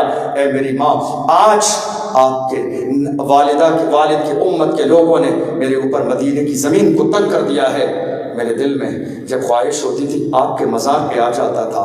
میں نے زندگی میں کبھی نہیں سوچا تھا کہ آپ کے روضے کو چھوڑ کے جاؤں گا، آپ کے مزار کو چھوڑ کے جاؤں گا، آپ کی تربت کو چھوڑ کے جاؤں گا۔ حسین کے دل پہ زندگی میں جب غم ہوتا تھا تو اے میری ماں فاطمہ آپ کے مزار کے قریب آ کے بیٹھ جاتا تھا، سلام کرتا تھا، تھوڑی دیر آنکھوں سے آنسو بہا لیتا تھا، دل کا حال آپ کے مزار پہ بیان کر دیتا تھا تو میرے دل کو تھوڑی سی تسلی مل جاتی تھی، میرے غم تھوڑے سے ہلکے ہو جاتے تھے۔ مگر اے میری ماں، آج امت کے لوگوں نے میرے سر پر زمین کو تنگ کر دیا، مجبوری میں چھوڑ کے جا رہا ہوں۔ اے میری ماں، دل تو نہیں کرتا ہے آپ کے مزار کو چھوڑتے ہوئے، مگر میرے لیے مجبوری ہے۔ سلام کیا، رات کے پہر میں امام حسین تشریف لائے، تیار ہیں سب۔ امام حسین کی ایک بیٹی کے بارے میں کتابوں میں ذکر کیا جاتا ہے کہ آپ کی ایک بیٹی تھی سغرا، جن کا نام ہے، بیمار تھی۔ امام حسین نے ان کو سمجھا کر روکنے کی کوشش کی، قدم پکڑ لیے اپنے والد گرامی کے، اگر مجھ سے غلطی ہو گئی ہے تو خدا کے لیے معاف کر دیں، میں اگر بیٹھنے کے لیے اونٹ نہیں ہے تو میں کربلا تک پیدل چلنے کے لیے تیار ہوں، راستے میں آپ سے شکواری کروں گی، نہ کھانا مانگوں گی نہ پانی مانگوں گی، کسی چیز کا میں آپ سے مطالبہ نہیں کروں گی، مگر اللہ کے لیے مجھے یہاں بے یار و مددگار چھوڑ کے نہ جائیں۔ مجھے صبح صبح جب دل چاہتا ہے تو آپ کی انگلی پکڑ کے اپنے آنگن میں گھوم لیتی ہوں۔ اے میرے بابا جان، آپ کے بعد میرے سر پہ ہاتھ کون رکھے گا؟ آپ کے بعد مجھے سینے سے کون لگائے گا؟ آپ کے بعد میری تکلیفوں کو کون دیکھے گا؟ میں بیمار ہوں، مجھے پانی کون دے گا؟ میری طبیعت کون پوچھے گا؟ آپ میرے چھوٹے سے بھائی علی اصغر کو لے کے چلے جا رہے ہیں، میرا دل کبھی دکھ جاتا ہے، کبھی پریشان ہوتی ہوں۔ دل کو بہلانے کے لیے 6 مہینے کے علی اصغر کو، چھوٹا سا بچہ ہے میرا بھائی، کبھی اس کو جھولا چڑھ کے دل بہلا لیتی ہوں۔ میرا چھوٹا سا بھائی علی اصغر ہے، میرے دل کے بڑا قریب ہے، میں اپنی دل کی باتیں اس سے کرتی ہوں، وہ دل کی باتیں مجھ سے کرتا ہے، وہ مجھ سے بڑا گدا ہوا ہے، میرے قریب آ جاتا ہے، میرے سینے سے لگ جاتا ہے۔ آپ مجھے چھوڑ کے کس کے سہارے پہ جا رہے ہیں؟ یہاں کون پانی اور دوائی کا انتظام کرے گا؟ میرے آقا حسین نے فرمایا، بیٹی سغرا، تمہیں معلوم ہے ہمارے سامنے جتنی مصیبتوں کے پہاڑ آنے والے ہیں، اگر وہ پہاڑ دنیا کے کسی طاقت کے سامنے آ جائیں وہ طاقتیں بکھر جائیں گی، مگر برداشت کرنے کی طاقت نہیں ہوگی۔ اے میری بیٹی، تم بیمار ہو، چند قدم چلنے کے بعد تمہارے حوصلے دم توڑ دیں گے۔ اے میری بیٹی، بخار کے عالم میں تم زیادہ دور چل نہ سکو گی، تم جا نہیں پاؤ گی۔ اے میری بیٹی، میری شہزادی، تمہیں معلوم نہیں ہے ہم جس سرزمین پہ جا رہے ہیں وہاں سب ہمارے دشمن ہیں، کوئی راستے میں پلکیں بچھانے والا نہیں ہے، بلکہ راستے میں کانٹے بچھانے والے لوگ ہیں۔ وہاں نہ پانی ملے گا، نہ کھانا ملے گا، نہ گھر ملے گا، نہ آرام ملے گا، نہ چین ملے گا، نہ سکون ملے گا، کوئی عیش و آرام کی زندگی نہ ملے گی۔ اے میری بیٹی، تم بیمار ہو، تم تھوڑے دن گھر پہ آرام کرو، جب تمہاری طبیعت ٹھیک ہو جائے گی تو تمہارے بھائی علی اکبر کو بھیجوں گا تمہیں لینے کے لیے، اپنے بھائی علی اکبر کے ساتھ تم واپس آ جانا۔ اللہ اکبر! مگر کیا معلوم تھا علی اکبر کے چہرے کو؟ اے سغرا، آخری بار دیکھ لو، علی اکبر تیری نگاہوں کے سامنے چاہتا تو ہے، مگر اب زندگی میں تجھے یہ 18 سال کا جوان بھائی کبھی دیکھنے کو نہ ملے گا، کبھی اس کے چہرہ تجھے دیکھنا نصیب نہیں ہوگا، کبھی اس کا چہرہ تیری نگاہوں کے سامنے نہیں آئے گا۔ کیا معلوم تھا کہ آج زندگی میں آخری بار اپنے بھائی کے چہرے کا دیدار کر رہی ہوں، اب زندگی میں کبھی علی اکبر کا چہرہ دیکھنا نصیب نہیں ہوگا، اب کبھی اپنے بھائی علی اصغر کو چہرے سے لگانا قریب نہیں ہوگا۔ زینب کے قریب گئی، دامن کو پکڑ کے مچل گئی۔ اے میری پھوپھی جان، آپ تو جانتی ہیں میرے دل میں کبھی خواہش ہوتی ہے تو میں اپنے دل کی بات آپ سے کہہ لیتی ہوں، اور میرے بابا حسین دنیا میں کسی کی بات مانے نہ مانے ٹال دیں، مگر اے پھوپھی جان، آپ ان کی بہن ہیں، میرے بابا حسین آپ کی بات کبھی نہیں ٹالتے۔ خدا کے لیے میرے والد کی بارگاہ میں جا کے سفارش کر دیں کہ مجھے ساتھ لے چلیں۔ آنکھوں میں آنسو آ گئے، قافلہ رو رہا ہے، سسک رہا ہے، چھوٹی سی بچی بیمار سغرا کی للکار سننے کے بعد میں آنکھوں میں آنسو آ گئے، دل دہل گئے، قافلے میں کوہرام مچ گیا۔ آخر اس بیمار بچی کو سمجھائیں تو سمجھائیں کیسے، اس کا دل رکھیں تو رکھیں کیسے، اور ساتھ بھی لے جانے کی نوبت نہیں ہے۔ اپنی زبان میں رو رو کے فریاد کر رہی تھی، کربلا تک میں پیدل چلوں گی، تم سے کوئی سواری نہ لوں گی، جب بھی دل گھبرائے گا میرا دیکھ لوں گی میں اصغر کا چہرہ، میں اپنے بھائی کا چہرہ دیکھ کے اپنے بات کو مان لوں گی۔ زینب نے سمجھا دیا بیٹی تمہارے والد کا حکم تمہارے لیے کافی ہے، مصیبت کا وقت ہے۔ آخر میں اپنے بھائی علی اکبر کے دامن کو جا کے پکڑ کے کہتی ہیں بھائی، ایک بھائی زندگی میں بہن کی کبھی کسی بات کو رد نہیں کرتا ہے، ایک بھائی ہے جو بہن کی تمنا سنتا ہے، بھائی ہے جو بہن کی آرزو سنتا ہے، بھائی ہے جو بہن کی دل کی سنتا ہے، بھائی ہے جو بہن کی آرزو پوری کرتا ہے، بھائی ہے جو بہن کی سفارش پوری کرتا ہے، بھائی ہے جو بات سن لیتا ہے۔ اے میرے بھائی، میں نے آج تک زندگی میں آپ کی بارگاہ میں کبھی کوئی سوال نہیں کیا، آج آپ کی بارگاہ میں فریادی بن کے آئی ہوں۔ آپ رسول کے شہزادے ہیں، وہ نبی کے جس کے در پہ مانگنے والا دشمن بھی آیا تو خالی ہاتھ کبھی واپس نہیں کیا۔ اے میرے بھائی، میں آپ کے در پہ بہن بن کے نہیں، سوالی بن کے آئی ہوں۔ کیا سوالی کو بھیک نہ ملے گی؟ کیا سوالی کے دامن کو خالی واپس کیا جائے گا؟ اے میرے بھائی، خدا کے لیے مجھے ساتھ لے چلے، مدینے میں مجھے تنہا چھوڑ کے نہ جائیں۔ یہاں کون میری فریاد کو سننے والا ہے؟ کون میری خبر گیری کرنے والا ہے؟ کون مجھے سینے سے لگانے والا ہے؟ اے میرے بھائی، آپ جہاں بھی جا رہے ہیں، ضرورت ہوگی میں پانی لا کر آپ کو دوں گی، میں آپ کی خواہش پوری کروں گی، بھائی روئے گا اس کو سنبھالوں گی۔ آپ سب کے سب اگر سواری کی کمی ہے، اونٹوں پہ سوار ہو جانا، یہ اکیلی سغرا ہوگی جو قافلے کے پیچھے پیچھے پیدل چلے گی، سواری آپ سے نہیں مانگے گی، پیروں میں چھالے پڑ جائیں گے مگر شکوہ نہیں کروں گی، میرے پیر ڈگمگانے لگیں گے مگر آپ سے فریاد نہیں کروں گی، مگر خدا کے لیے مجھے مدینہ چھوڑ کے نہ جائیں، مجھے ساتھ لے چلیں۔ آقا حسین فرماتے ہیں بیٹی میں تمہارے لیے تمہارے بھائی علی اکبر کو بھیجوں گا۔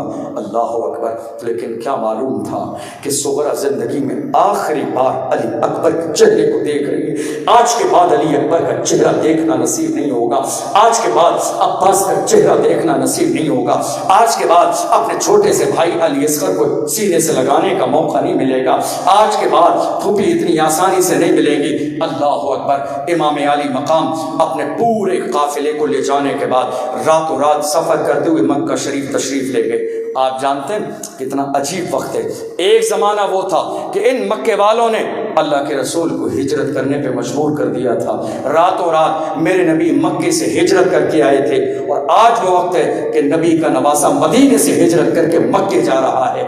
کیا عجیب انداز ہوگا میرے آقا حسین جب مدینے سے نکل رہے ہیں، مدینے سے جیسے ہی نکلے دور کھڑے ہو کے دوبارہ سے دیکھتے ہیں کوئی جگہ جب ہمیں زیادہ پسند ہو اس جگہ سے ہم رخصت ہونے لگ جاتے ہیں تو مڑ مڑ کے دیکھتے ہیں اس جگہ کو، بار بار دیکھتے ہیں، حسرت بری نگاہ سے دیکھتے ہیں، تمنا کی نظروں سے دیکھتے ہیں۔ آپ میں سے جتنے لوگ حج کرنے گئے، عمرہ کرنے گئے، انہیں یاد ہوگا جب ہم مدینے سے واپس آتے ہیں، اللہ اکبر، ایسا لگتا ہے کوہرام مچ جاتا ہے۔ لوگ جب واپس آتے ہیں حج کر کے، عمرہ کر کے، اللہ اکبر، عالم یہ ہوتا ہے لوگ سسک رہے ہوتے ہیں، لوگ بلک رہے ہوتے ہیں، لوگوں کی آنکھوں میں آنسو ہوتے ہیں، ہر ایک کی تمنا یہی ہوتی ہے کاش مدینے میں اور رہنے کا موقع مل جاتا۔ کسی کا دل نہیں چاہتا ہے مدینے کو چھوڑنے کے لیے، کسی کا دل نہیں چاہتا ہے گنبد خضرا کو چھوڑنے کے لیے، کسی کا دل نہیں چاہتا ہے مصطفیٰ کے دیار کو چھوڑنے کے لیے، سب کی آنکھوں میں آنسو ہوتے ہیں۔ ارے حسین، اللہ اکبر، حسین تو اپنی سرزمین سے جا رہے ہیں،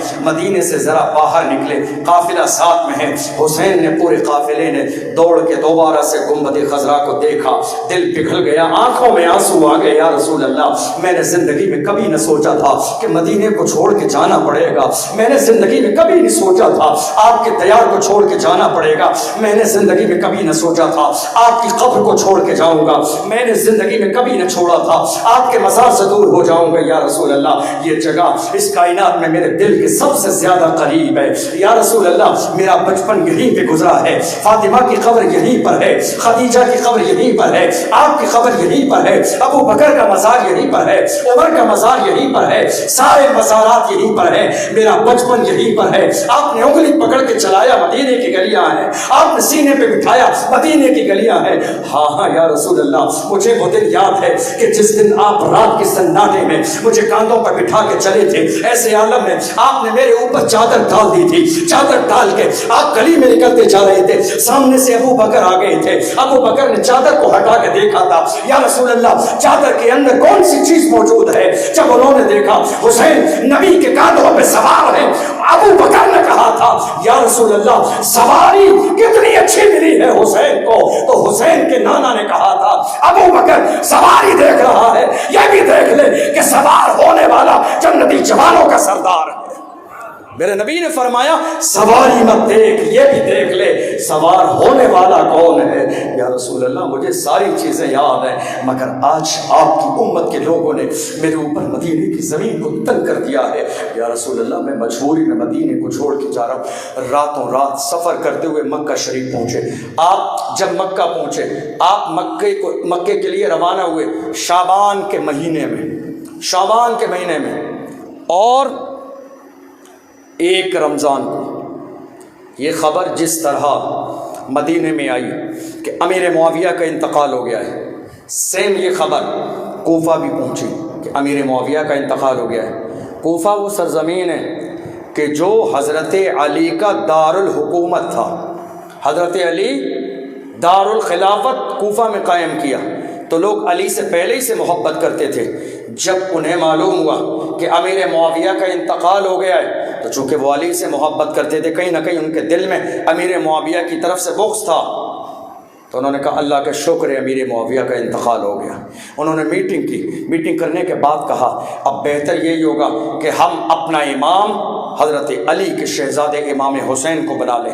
میٹنگ ہونے لگی، دعوت دی جائے، دعوت نامہ تیار کیا جائے، حسین کو آنے کی دعوت دی جائے تاکہ امام حسین تشریف لے آئیں۔ امام حسین کے آنے کی جب میٹنگ ہونے لگی، ایک شخص جو اہل بیت سے محبت رکھتا تھا اس مجمع میں کھڑا ہو گیا۔ ہونے کے بعد اس نے کہا اے کوفہ کے لوگوں مجھے ایک بات تو بتاؤ، حسین کو بلا تو رہے ہو مگر خدا کے لیے دغا نہیں کرنا، حسین کو بلا تو رہے ہو مگر حسین کو دھوکہ نہیں دینا، حسین کو بلا تو رہے ہو مگر حسین کا ساتھ نہ چھوڑنا، حسین کو بلا تو رہے ہو مگر غداری نہ کرنا۔ سب نے کہا نہیں نہیں، ہم حسین کے نام پہ جان دینے والے ہیں، ہم حسین کے حکم پہ جان دینے والے ہیں، ہم حسین کے ہاتھ پر بیعت کر کے انہیں بادشاہ اسلام مانیں گے۔ سارے لوگوں نے مل کے ایک خط لکھا اور کہا آقا حسین اب ہمارے یہاں کوئی امام نہیں ہے، کوئی ہمیں دین سکھانے والا نہیں ہے، کوئی ہماری سرپرستی کرنے والا نہیں ہے۔ آقا حسین کوفے کی ساری زمینیں خالی پڑی ہیں، آپ تشریف لے آئیں، ہمارے بادشاہ بن جائیں۔ سارے لوگوں نے خط لکھنے کے بعد دستخط کر دیے۔ 1 رمضان کو یہ خط کوفہ کی طرف سے امام حسین کے پاس آیا، پہلے رمضان کو، اور تقریباً 2 دن کے بعد 3 یا 4 رمضان کو 53 خطوط، کتنے 53 خط امام حسین کے پاس آ گئے کوفے کی طرف سے۔ ایک خط آیا 1 رمضان کو، اور 2 دن کے بعد تقریباً 53 خط امام حسین کے پاس آ گئے۔ آقا حسین آپ آ جائیے۔ امام حسین تیار ہیں جانے کے لیے۔ صحابہ اکرام جو موجود تھے اس زمانے میں انہوں نے منع کیا، نہیں اے آقا حسین آپ کوفہ نہ جائیے، اس لیے کہ کوفہ کے لوگوں نے ہر زمانے میں غداری کی ہے، یہ ہر زمانے میں دھوکے باز رہے، آپ کوفہ نہ جائیے۔ مگر امام حسین نے فرمایا کہ اگر قیامت کے دن ان کوفہ والوں سے اللہ نے دین کے بارے میں سوال کر لیا کہ تم نے دین پر عمل کیوں نہیں کیا، تو وہ جانتے ہو کیا کہیں گے؟ اے اللہ ہمیں کوئی دین سکھانے والا نہیں تھا، ہم نے حسین کو آنے کی دعوت دی تھی، آپ آ کے دین سکھائیے، مگر حسین تو آئے ہی نہیں تھے، ہم دین سیکھتے تو کیسے سیکھتے؟ میرے آقا حسین فرماتے ہیں کہیں ایسا نہ ہو قیامت کے میدان میں یہ کوفہ والے کہتے ہیں حسین کو بلایا آئے نہیں تھے، اس لیے مجھے جانا تو ہے، اور حسین کیوں نہ جاتے؟ چونکہ بچپن میں میرے نبی نے بشارت دے دی تھی کہ حسین کو اللہ شہادت کا مرتبہ نصیب فرمائے گا، حسین کو تو جانا ہی تھا۔ جب سارے صحابہ اکرام نے زیادہ زور دیا آپ نہ جائیں کوفہ کے لوگ غدار ہیں، تو میرے آقا حسین نے اپنے بھائی مسلم بن عقیل کو بلایا، اور بلانے کے بعد فرمایا آپ میرے نائب بن کر چلے جائیے، کوفے کے حالات کو دیکھ لیجئے، وہاں کے حالات دیکھنے کے بعد میں حالات بہتر ہو تو مجھے خط لکھ کے بتا دیجئے، میں فیملی کو لے کے آ جاؤں گا۔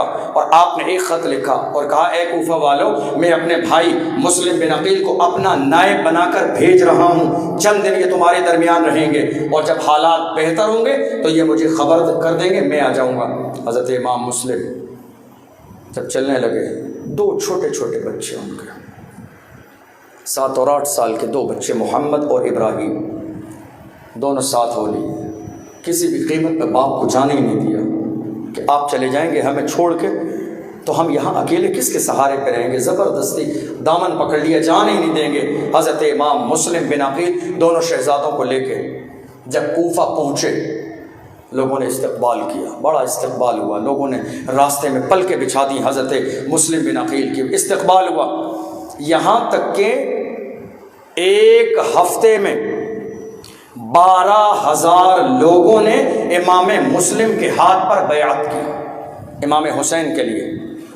امام حسین کے لیے 12,000 لوگوں نے ایک ہفتے میں بیعت کی کہ نہیں ہم آپ کے ساتھ ہیں، ہم یہ بیعت آپ کے ہاتھ پر حسین کے نام کی کر رہے ہیں، آپ آقا حسین کو بلائیے، وہ ہمارے امیر ہیں، ہم ان کو اسلامی ریاست کا شہزادہ مانیں گے، آپ بلائیے۔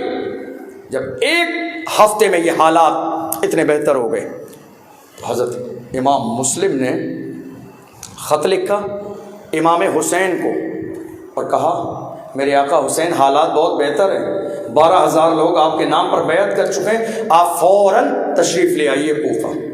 امام حسین کو خط ملا، آپ نے جانے کی تیاری کی، مگر اب ہے تعجب سے سننے کی بات اور غور سے، اور یہ بات میں بہت سنجیدہ لہجے میں بتانا چاہ رہا ہوں تاکہ یہ بات آپ کو سمجھ آئے۔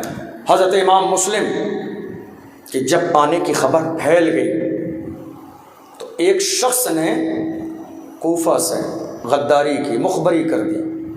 یہ مخبری کرنے والے بھی ہر زمانے میں موجود رہتے ہیں، کسی چیز کی بھی مخبری کر دیتے ہیں، مسجد کی، مدرسوں کی، نماز کی، جمعے کی، ہر چیز کی مخبری کر دیتے ہیں، ایک ایک چائے میں اپنا ایمان بیچ کے چلے آتے ہیں، اور اس طرح کے لوگ ہر زمانے میں موجود رہے۔ غیروں سے قوم کو اتنا نقصان نہیں ہوا ہے، غیروں سے ہماری قوم کو اتنا نقصان نہیں ہوا ہے، یہ ہماری قوم کے اندر چھپے ہوئے منافق ہیں، ان سے زیادہ قوم مسلم کو نقصان ہوا ہے۔ انہی میں سے بیچ میں سے ایک ظالم نے خط لکھ کے یزید کے پاس بھیج دیا، اے یزید آپ کو معلوم ہے آپ کے کوفے میں کیا ہو رہا ہے؟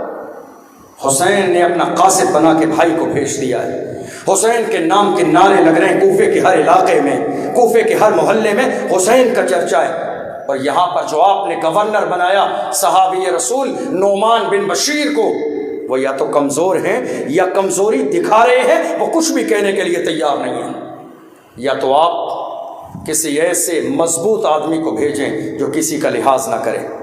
جب یہ خط پہنچا یزید کے پاس، یزید کو بہت غصہ آیا، سارے اپنی مشورے والی ٹیم کو بلایا اور کہا کیا کیا جائے، کوفہ کے حالات بہت زیادہ بگڑتے جا رہے ہیں، لوگ تیزی کے ساتھ حسین کے محبت میں گرفتار ہوتے چلے جا رہے ہیں۔ لوگوں نے کہا بصرہ کا جو گورنر ہے عبید اللہ ابن زیاد، عبید اللہ ابن زیاد اتنا سخت آدمی ہے، وہ کسی کی پرواہ نہیں کرے گا کہ حسین کون ہے کہ حسن کون ہے، اس کو بلاؤ اور لے جا کے کوفہ میں پہنچا دو، سارے معاملات حل ہو جائیں گے۔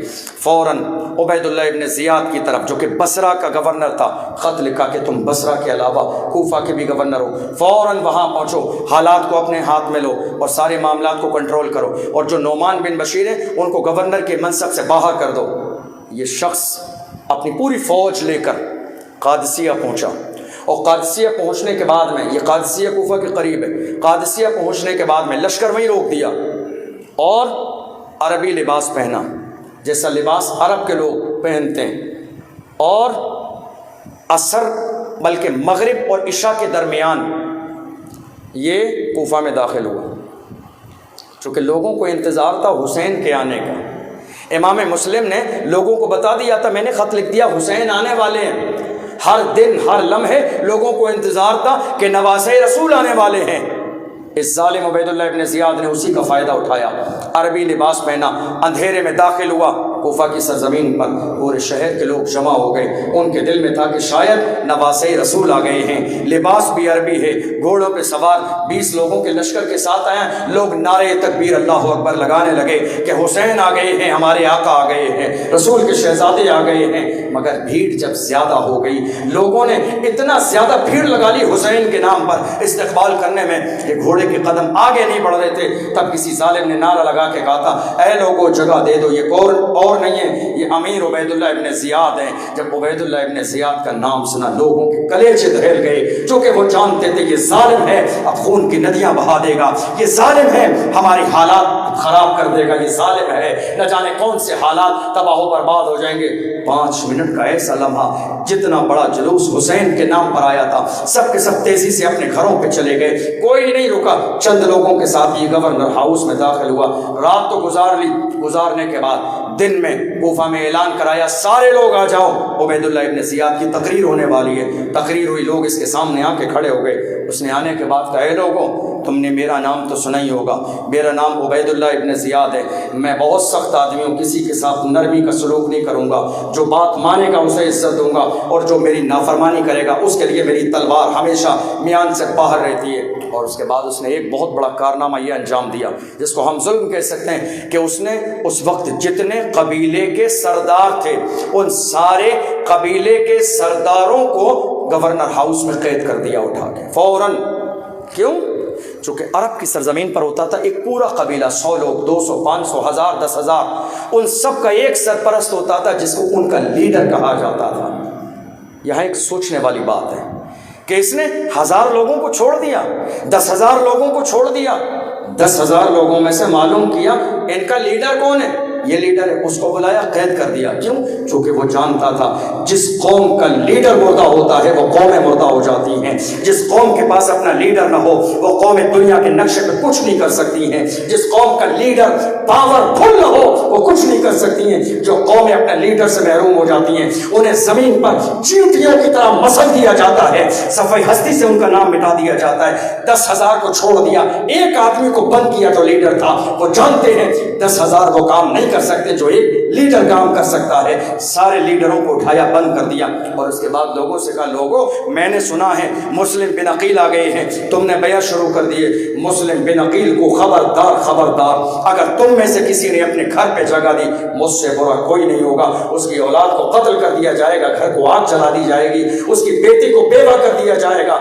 یہ سارا جب ظلم کا اعلان کیا لوگ ڈر کے مارے، خوف کے مارے سب نے اپنے دروازے بند کر لیے۔ حضرت امام مسلم جب کوفہ آئے تھے تو مختار بن عبیدہ کے گھر پہ آرام فرماتے۔ جب یہ حالات ایسے ہوئے چونکہ وہ گھر سارے لوگوں کو معلوم تھا کہ فلاں گھر میں ہے، خود حضرت امام مسلم نے گھر بدل دیا، جگہ بدل دی، چونکہ وہ جگہ فیمس تھی، شہر کے سارے لوگ وہیں ملنے آتے تھے۔ اہل بیت سے محبت رکھنے والے ایک شخص اور بھی تھے، حضرت ہانی بن عروہ، ان کے گھر پہ حضرت امام مسلم تشریف لے کے وہاں قیام فرمانے لگے۔ مگر اس ظالم عبیداللہ ابن زیاد نے ایک شامی غلام کو بلایا، اور غلام کو بلانے کے بعد میں 3-4 ہزار درہم دیے، اور درہم دینے کے بعد میں کہا کہ یہ تمہارا انعام ہے، اور انعام اور بھی ملے گا۔ کیا کام کرنا ہے؟ تمہیں جاسوسی کرنا ہے، تمہیں مخبری کرنا ہے، جاسوسی کرنا ہے۔ کیا جاسوسی کرنا ہے؟ یہ پتہ لگاؤ کہ مسلم کس کے گھر کے اندر ہے، مجھے ابھی تک سراغ نہیں مل رہا ہے۔ اس شخص نے درہم کی پوٹری لی اور سیدھا گیا جامع مسجد میں۔ جامع مسجد میں جانے کے بعد میں کوفہ کی جامع مسجد، یہ کوفہ کی وہی جامع مسجد ہے کہ کسی زمانے میں حضرت علی اسی مسجد میں کھڑے ہو کے خطبہ دیتے تھے۔ یہ وہ کوفہ کی سرزمین ہے جو علی کا دار الخلافت تھا، جہاں علی کی حکومت چلتی تھی۔ آج عالم یہ ہے کہ شہر کے سارے دروازے علی کی اولاد کے لیے بند کر دیے گئے ہیں، کوئی پانی پلانے اور کھانا کھلانے کے لیے تیار نہیں ہے۔ یہ ظلم تھا کوفہ والوں کا۔ اور شخص گیا کوفے کی جامع مسجد میں، اور جانے کے بعد میں اس نے دیکھا ایک مسلم بن اوسجہ اسدی ایک شخص ہیں، اہل بیت سے بڑے عشق رکھنے والے، نماز پڑھ رہے تھے، کھڑا رہا وہاں، اور تھوڑی دیر کے بعد کہا میں اہل بیت سے محبت رکھتا ہوں، میں نے سنا ہے کہ کوفے میں اہل بیت سے محبت رکھنے والے ایک بزرگ آئے ہیں رسول کے خاندان کے، میں ان سے ملنا چاہتا ہوں، یہ 3-4 ہزار درہم میرے پاس ہیں، میں ان کی بارگاہ میں بطور نذرانہ پیش کرنا چاہتا ہوں، مگر وہ ملتے نہیں ہیں، میری ملاقات کرا دیجیے۔ مسلم اسدی نے کہا مسجد میں اتنے سارے لوگ نماز پڑھ رہے ہیں، تم نے یہ سوال مجھ سے کیوں پوچھا کہ کہاں ملیں گے؟ یہ سوال مجھ سے کیوں؟ کہا حضور آپ کے چہرے کی رونق نے مجھے یہ بتا دیا تھا کہ آپ کے دل میں اہل بیت کی محبت ہے، اور جس کے دل میں اہل بیت کی محبت ہے تو اہل بیت کے بارے میں وہی جانتا ہے۔ سیدھے سادے آدمی، چونکہ جو خود سیدھا ہوتا ہے وہ سامنے والے کو بھی سیدھے ہی سمجھتا ہے، اس کی فریب دے باتوں میں آ گئے اور اس سے کہا اگر تیرے دل میں اہل بیت کی محبت ہے تو چل کسی کو بتانا نہیں، اہل بیت کے ایک فرزند مسلم بن عقیل ہمارے یہاں ٹھہرے ہوئے ہیں۔ ہانی کے گھر پہ لے گئے، جا کے ملاقات کرا دی۔ اتنا بڑا ظالم، یہ جاسوس، یہ مخبری کرنے والا، یہ مخبری کرنے والوں کے کئی رنگ ہوتے ہیں، رنگ بدلتے جاتے ہیں، چہرے بدلتے جاتے ہیں، لباس بدلتے جاتے ہیں، ان کے انداز بدلتے جاتے ہیں، بس ان کا اپنا فائدہ ہونا چاہیے، چاہے قوم تباہ ہو جائے، برباد ہو جائے۔ اس ایک ظالم نے پوری قوم کا نقصان کرا دیا، اس ایک بدبخت بد نصیب نے پوری قوم کا نقصان کرا دیا۔ ظالم آیا اور آنے کے بعد میں امام مسلم کے ہاتھ پر بیعت کی کہ میں آپ کے ہاتھ پر بیعت کرتا ہوں، آپ کو امیر مانتا ہوں، نذرانہ بھی آپ کی بارگاہ میں پیش کر دیا، اور اس کے بعد آنے جانے لگا۔ 2-4 دن تھوڑے سے وقت آتا جاتا رہا، صبح سے شام تک سارے حالات دیکھتا، سارے آنے اور جانے والے لوگوں کے نام نوٹ کر لیتا، ساری پلاننگ نوٹ کر لیتا، حسین کے آنے جانے کی خبر معلوم کر لیتا، ساری ڈیٹیل نوٹ کرنے کے بعد میں شام کو گورنر ہاؤس میں یزید کے گورنر کے پاس، عبید اللہ ابن زیاد کے پاس پہنچا دیتا۔ کئی دن گزرنے کے بعد ہوا یہ کہ عبید اللہ ابن زیاد نے جس کے گھر پہ، ہانی کے گھر پہ امام مسلم تھے، خبر بھیجی، بلایا ملاقات کے لیے۔ یہ ہانی عبید اللہ ابن زیاد کے پرانے ریلیشن میں تھے، دوست تھے، لیکن اس بار جب وہ گورنر بن کے یہاں کوفہ میں آیا تو ملاقات کے لیے نہیں گئے تھے۔ ہانی ملاقات کے لیے اس لیے نہیں گئے تھے کہیں ایسا نہ ہو کہ مجھ سے سوال کر دے کہ مسلم کے بارے میں معلوم ہے تو میں جھوٹ کیسے بولوں گا، چونکہ مسلم تو میرے گھر پہ ہیں، اس لیے ملاقات کے لیے نہیں گئے۔ لیکن جب بلایا گورنر نے تو مجبوری تھی، جانا پڑا۔ جب گئے تو جانے کے بعد میں سلام کیا، لیکن جب سلام کیا تو عبید اللہ ابن زیاد کے تیور بدلے ہوئے تھے۔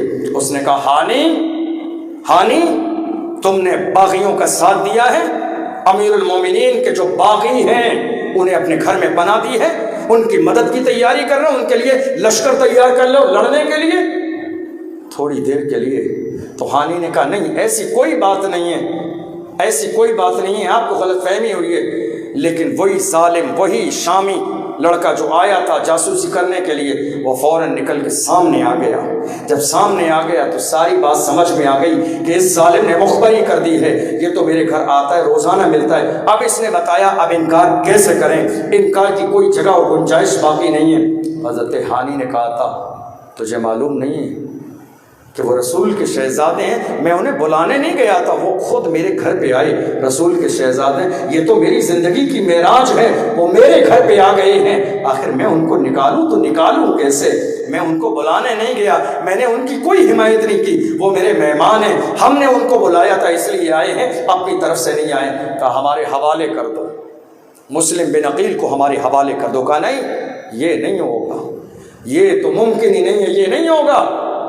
عبید اللہ ابن زیاد کو غصہ آیا، یہ نہیں ہوگا، کہ اس ظالم کو لے جا کے ہانی کو بند کر دو، اس کو بے دردی کے ساتھ قتل کیا جائے گا۔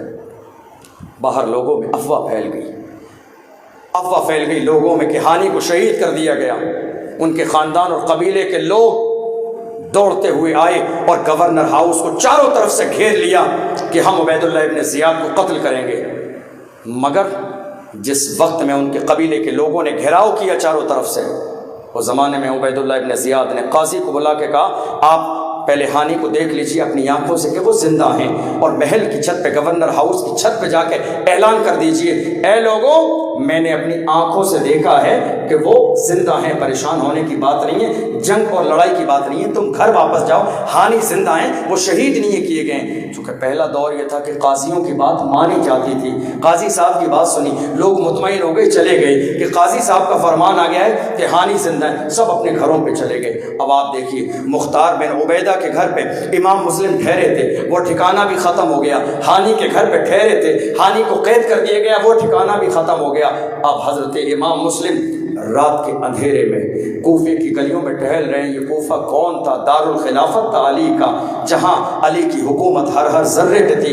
مگر آج عالم یہ ہے، علی کا شہزادہ پوری رات گلیوں کے چکر لگا رہا ہے، کوئی دروازہ ایسا نہیں ہے جو علی کے شہزادے کے لیے کھلا ہو، ہر دروازے پہ تالا لگا ہے، ہر دروازہ بند ہے، ہر دروازے پہ کوئی نہ کوئی یہ صدا دینے والا ہے، مسلم کو گھر کے اندر نہ آنے دینا، مسلم کے گھر کے اندر نہ آنے دینا، ورنہ جان جائے گی۔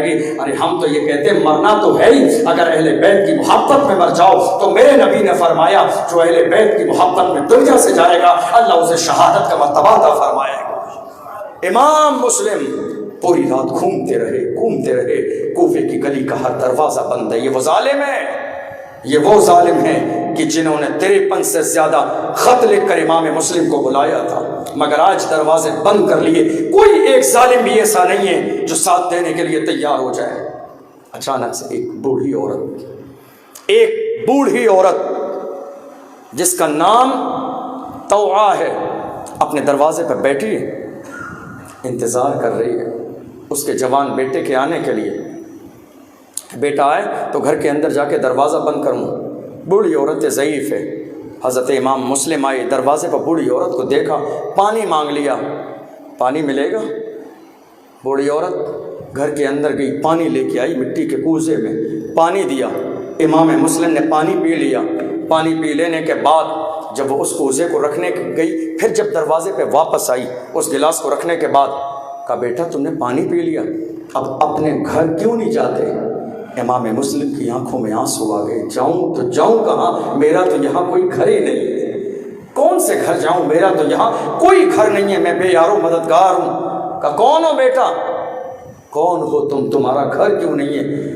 کہا میں حضور کا شہزادہ ہوں، مسلم ہوں، کوفے والوں نے مجھے دھوکے سے بلایا، اور آج عالم یہ ہے کہ کوفہ کے لوگوں نے سارے دروازے بند کر دیے، کوئی یہاں میرا یاد و مددگار نہیں ہے۔ مگر مجھے اس بات کا غم نہیں ہے کہ میرے لیے دروازے بند ہیں، غم مجھے اس بات کا نہیں ہے کہ مجھے کھانا نہیں ملا، مجھے غم اس بات کا نہیں ہے کہ میرے رہنے کے لیے جگہ نہیں ہے، مجھے غم اس بات کا نہیں ہے کہ لوگ میرے ساتھ نہیں ہیں، مجھے غم تو اس بات کا ہے کہ میں نے پہلے ہفتے میں حالات بہتر دیکھے تھے تو خط لکھ دیا تھا حسین کو کہ حالات بہتر ہیں، آپ آ جائیے۔ مجھے غم تو اس بات کا ہے کہ میرے بھائی حسین مکے سے چل دیے ہوں گے، راستے میں ہوں گے۔ مجھے غم تو اس بات کا ہے کہ اب انہیں روکوں تو کیسے روکوں، چونکہ حسین تنہا نہیں ہے، حسین کے ساتھ چھوٹا سا سینے سے لگا ہوا علی اصغر بھی ہوگا، حسین کے ساتھ چھوٹی سی ننھی جان آپ کی بیٹی سکینہ بھی ہوگی، آپ کی بوڑھی بہن زینب بھی ہوں گی، آپ کی بیوی شہربانو بھی ہوں گی، چھوٹے چھوٹے زینب کے بچے اون و محمد بھی ہوں گے۔ مجھے غم تو یہ ستا رہا ہے آخر میں کس کے ذریعے خبر بھیجوں کہ آقا حسین یہ کوفہ کے لوگ غدار ہیں، آپ واپس جائیے، یہاں تشریف نہ لائیے۔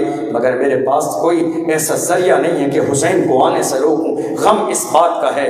وہ عورت حضرت امام مسلم کا ہاتھ پکڑا، گھر کے اندر لے گئی۔ وہ سمجھ گئی اہل بیت ہیں، یہ میری زندگی کی معراج ہے، بھلے ہی مصیبت میں صحیح مگر رسول کے شہزادے کے قدم میرے گھر میں پڑنے والے ہیں۔ اللہ اکبر، اپنے گھر میں لے گئی، کمرے میں چھپا دیا، کھانے کے لیے کہا۔ حضرت امام مسلم نے کھانے کا انکار فرما دیا، فرمایا اب کھانا میں یہاں نہیں کھاؤں گا، اب جام کوثر مصطفیٰ کے ہاتھوں سے پیوں گا، میرا وقت اب قریب آ گیا ہے۔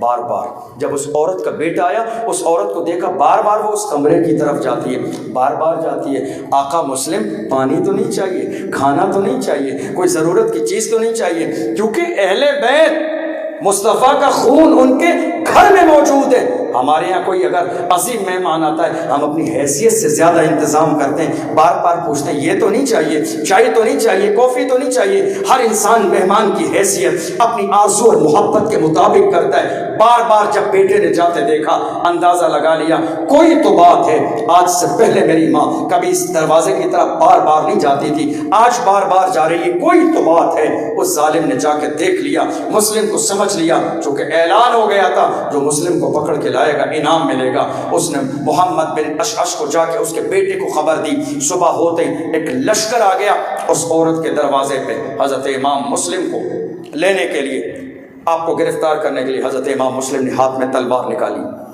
اور تلوار نکالنے کے بعد امام حسین کے بھائی نے لڑائی کی، تھوڑی دیر لڑائی ہوئی۔ آپ سمجھ لیجئے کہ اتنی دیر لڑائی ہوئی کہ حضرت امام مسلم کا ہونٹ کٹ گیا تلوار سے، آپ کے دانت، سامنے کے 2 دانت ٹوٹ کر زمین پہ گر گئے، مگر کسی بھی عالم میں عبید اللہ ابن زیاد کے لشکر نے آپ کو قابو نہیں کر پایا۔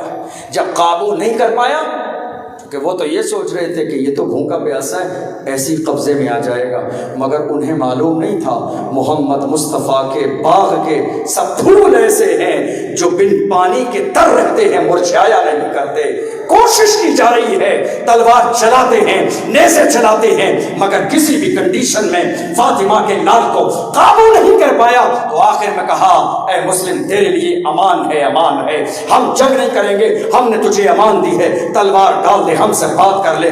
عبید اللہ ابن زیاد تجھ سے مل کے بات کرنا چاہتے ہیں۔ امام مسلم نے کہا لڑنا میں بھی نہیں چاہتا ہوں، میں لڑنے کے لیے آیا بھی نہیں ہوں، میں تو دین کی باتیں بتانے کے لیے آیا ہوں۔ حضرت امام مسلم ان لوگوں کے قریب آئے، انہوں نے عزت کے ساتھ امام مسلم کو گھوڑے پہ بٹھایا، کہا آپ گورنر ہاؤس چلیں، عبید اللہ ابن زیاد سے ملاقات کر لیں۔ آپ کو لے جانے لگا، امان کا وعدہ کیا، امان آپ کے ساتھ کچھ برا نہیں ہوگا، لیکن راستے میں ان ظالموں نے امام مسلم سے جیسی تلوار آپ کی کمر سے نکالی، تلوار جیسے ہی چھینی، امام مسلم سمجھ گئے کہ کوفہ کے لوگوں کی یہ غداری کا پہلا حربہ ہے، چونکہ میرا جو ہتھیار تھا انہوں نے راستے میں لے لیا، اس کا مطلب یہ ہے کہ ان کے ارادے اب بہتر نہیں ہیں۔ اس کے بعد جب گورنر ہاؤس کے دروازے پہ امام مسلم پہنچے، لشکر کے لوگ اندر گئے، کہا عبید اللہ ابن زیاد ہم مسلم کو پکڑ کے لے آئے ہیں، مگر آپ ان کے ساتھ برا نہیں کرنا چونکہ ہم نے انہیں امان دی ہے۔ عبید اللہ ابن زیاد نے کہا تم کون ہو امان دینے والے؟ گورنر تو میں ہوں، حاکم تو میں ہوں، حکم تو میرا چلے گا، تم کون ہو کہ تم نے امان دی ہے؟ تمہاری امان نہیں مانی جائے گی۔ حضرت امام مسلم دروازے پہ ہیں، پیاس کی شدت سے چور چور ہے، پانی کا مٹکا وہیں گورنر ہاؤس کے دروازے پہ رکھا، ٹھنڈا پانی ہے، لوگ پی رہے ہیں۔ ایک ظالم سے کہا مجھے تھوڑا سا پینے کے لیے پانی دے دے۔ اس ظالم نے کہا مسلم تم نے امیر المومنین یزید کی بغاوت کی ہے، باغیوں کو پانی نہیں ملے گا۔ مگر ایک دوسرے شخص کو رحم آ گیا، اس نے کہا نہیں نہیں، بھوکے پیاسے انسان کو پانی دینا ثواب کا کام ہے، پانی دے دے۔ امام مسلم کو پانی دیا، آپ نے پانی منہ کے قریب کیا، دانت ٹوٹ چکے تھے، منہ سے خون نکل رہا تھا، ہونٹ کٹ چکا تھا، ہونٹ سے بھی خون نکل رہا تھا، پینے کے لیے پانی منہ کے قریب کیا، منہ سے خون نکلتے نکلتے پانی میں گرا، سارا منہ خون سے، سارا پانی خون سے لال ہو گیا۔ امام مسلم سمجھ گئے اب اس دنیا کا پانی میری قسمت میں نہیں ہے، اب اللہ مجھے کوثر کے جام پلائے گا۔ مسلم بن عقیل کو اندر لے جایا گیا گورنر ہاؤس میں، آپ نے عادت کے مطابق اس ظالم کو سلام نہیں کیا، سلام نہیں کیا۔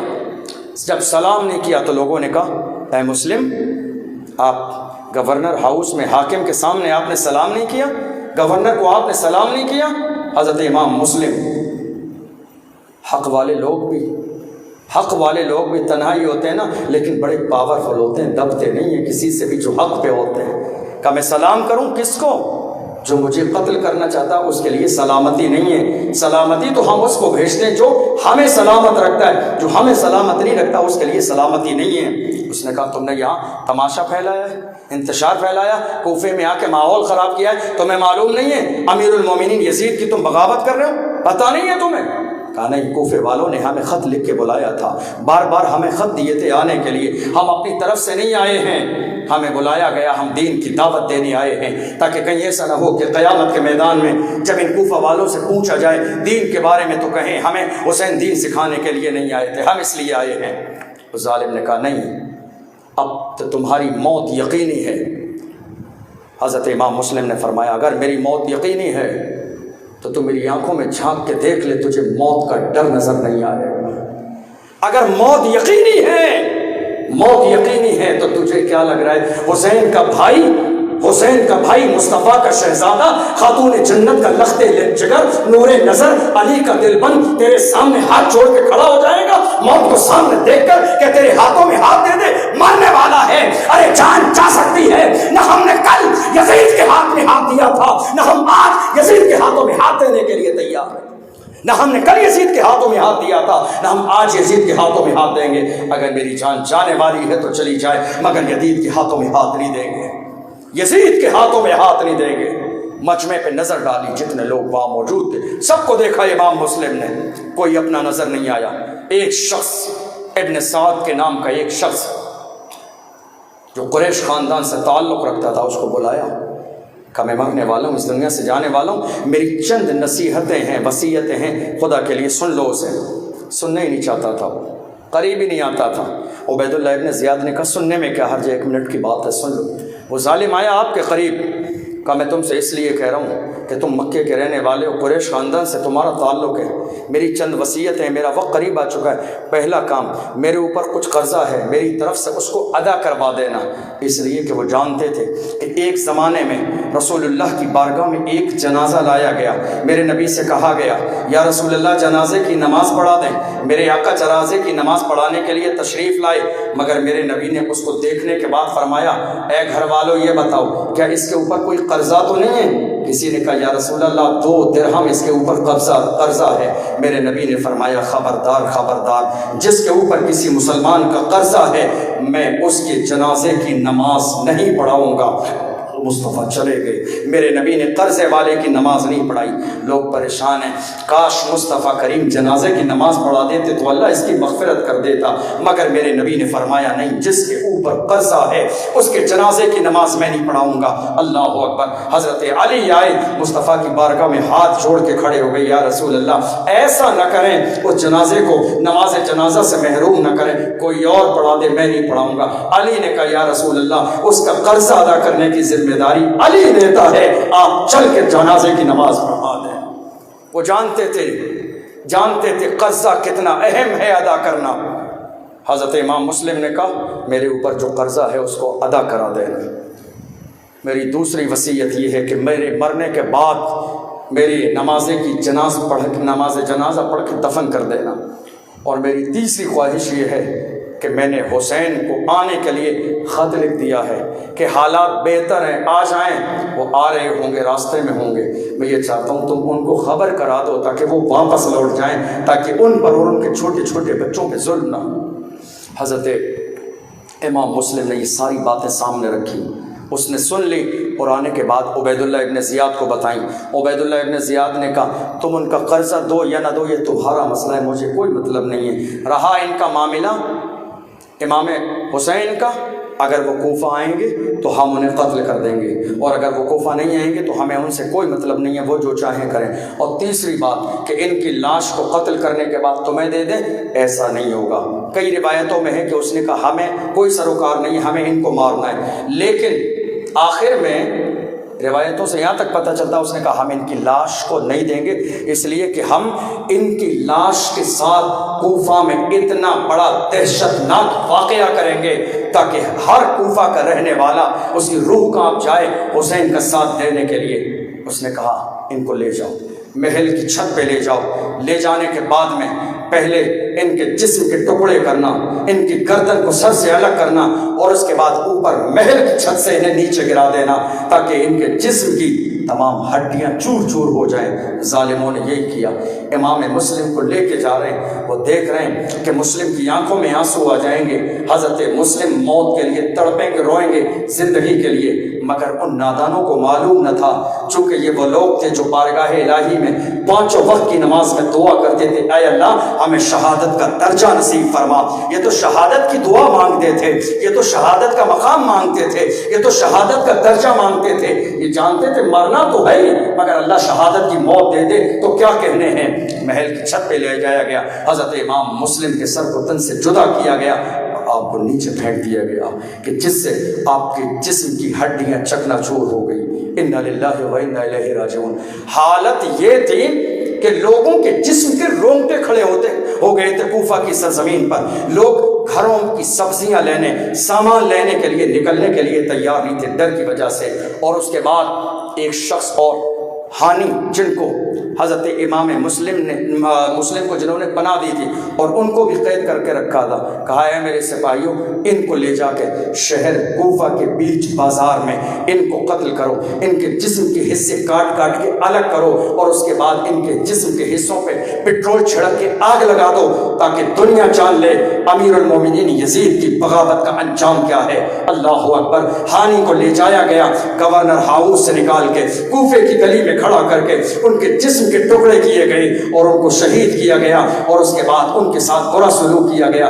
شہر کوفہ کے لوگوں نے کان پکڑ لیے، ہم گھر سے باہر نہیں نکلیں گے، اب ہم حسین کا ساتھ نہیں دیں گے، حسین کا ساتھ دیں گے تو جان جائے گی، حسین کا ساتھ دیں گے تو ہماری اولاد کے ساتھ کیا ہوگا، حسین کا ساتھ دیں گے ہماری بیٹیاں اور بیویاں بیوہ ہو جائیں گی۔ اللہ اکبر۔ مگر پوری دنیا کی نگاہوں نے دیکھا جو حسین کے نام سے اپنے نام کو الگ کرنے والے تھے، آج آج تک دنیا میں ان کا نام اور نشان باقی نہیں ہے، مگر جنہوں نے اپنے نام کو نام حسین سے جوڑ لیا ہے ان کا نام آج بھی زندہ ہے اور صبح قیامت تک زندہ رہے گا۔ حسین کے نام کو اللہ نے باقی رکھا ہے، حسین کے ذکر کو اللہ نے باقی رکھا ہے، حسین کی ذات کو اللہ نے باقی رکھا ہے، حسین کے مقام کو اللہ نے باقی رکھا ہے۔ پوری دنیا آج خواہاں دھول اعلان کر رہی ہے، حسین تم کو زمانہ سلام کہتا ہے، علی کے لال کو کعبہ سلام کہتا ہے، مینار و گنبد خضرا سلام کہتے ہیں، تمہیں قرآن کے پارے سلام کہتے ہیں،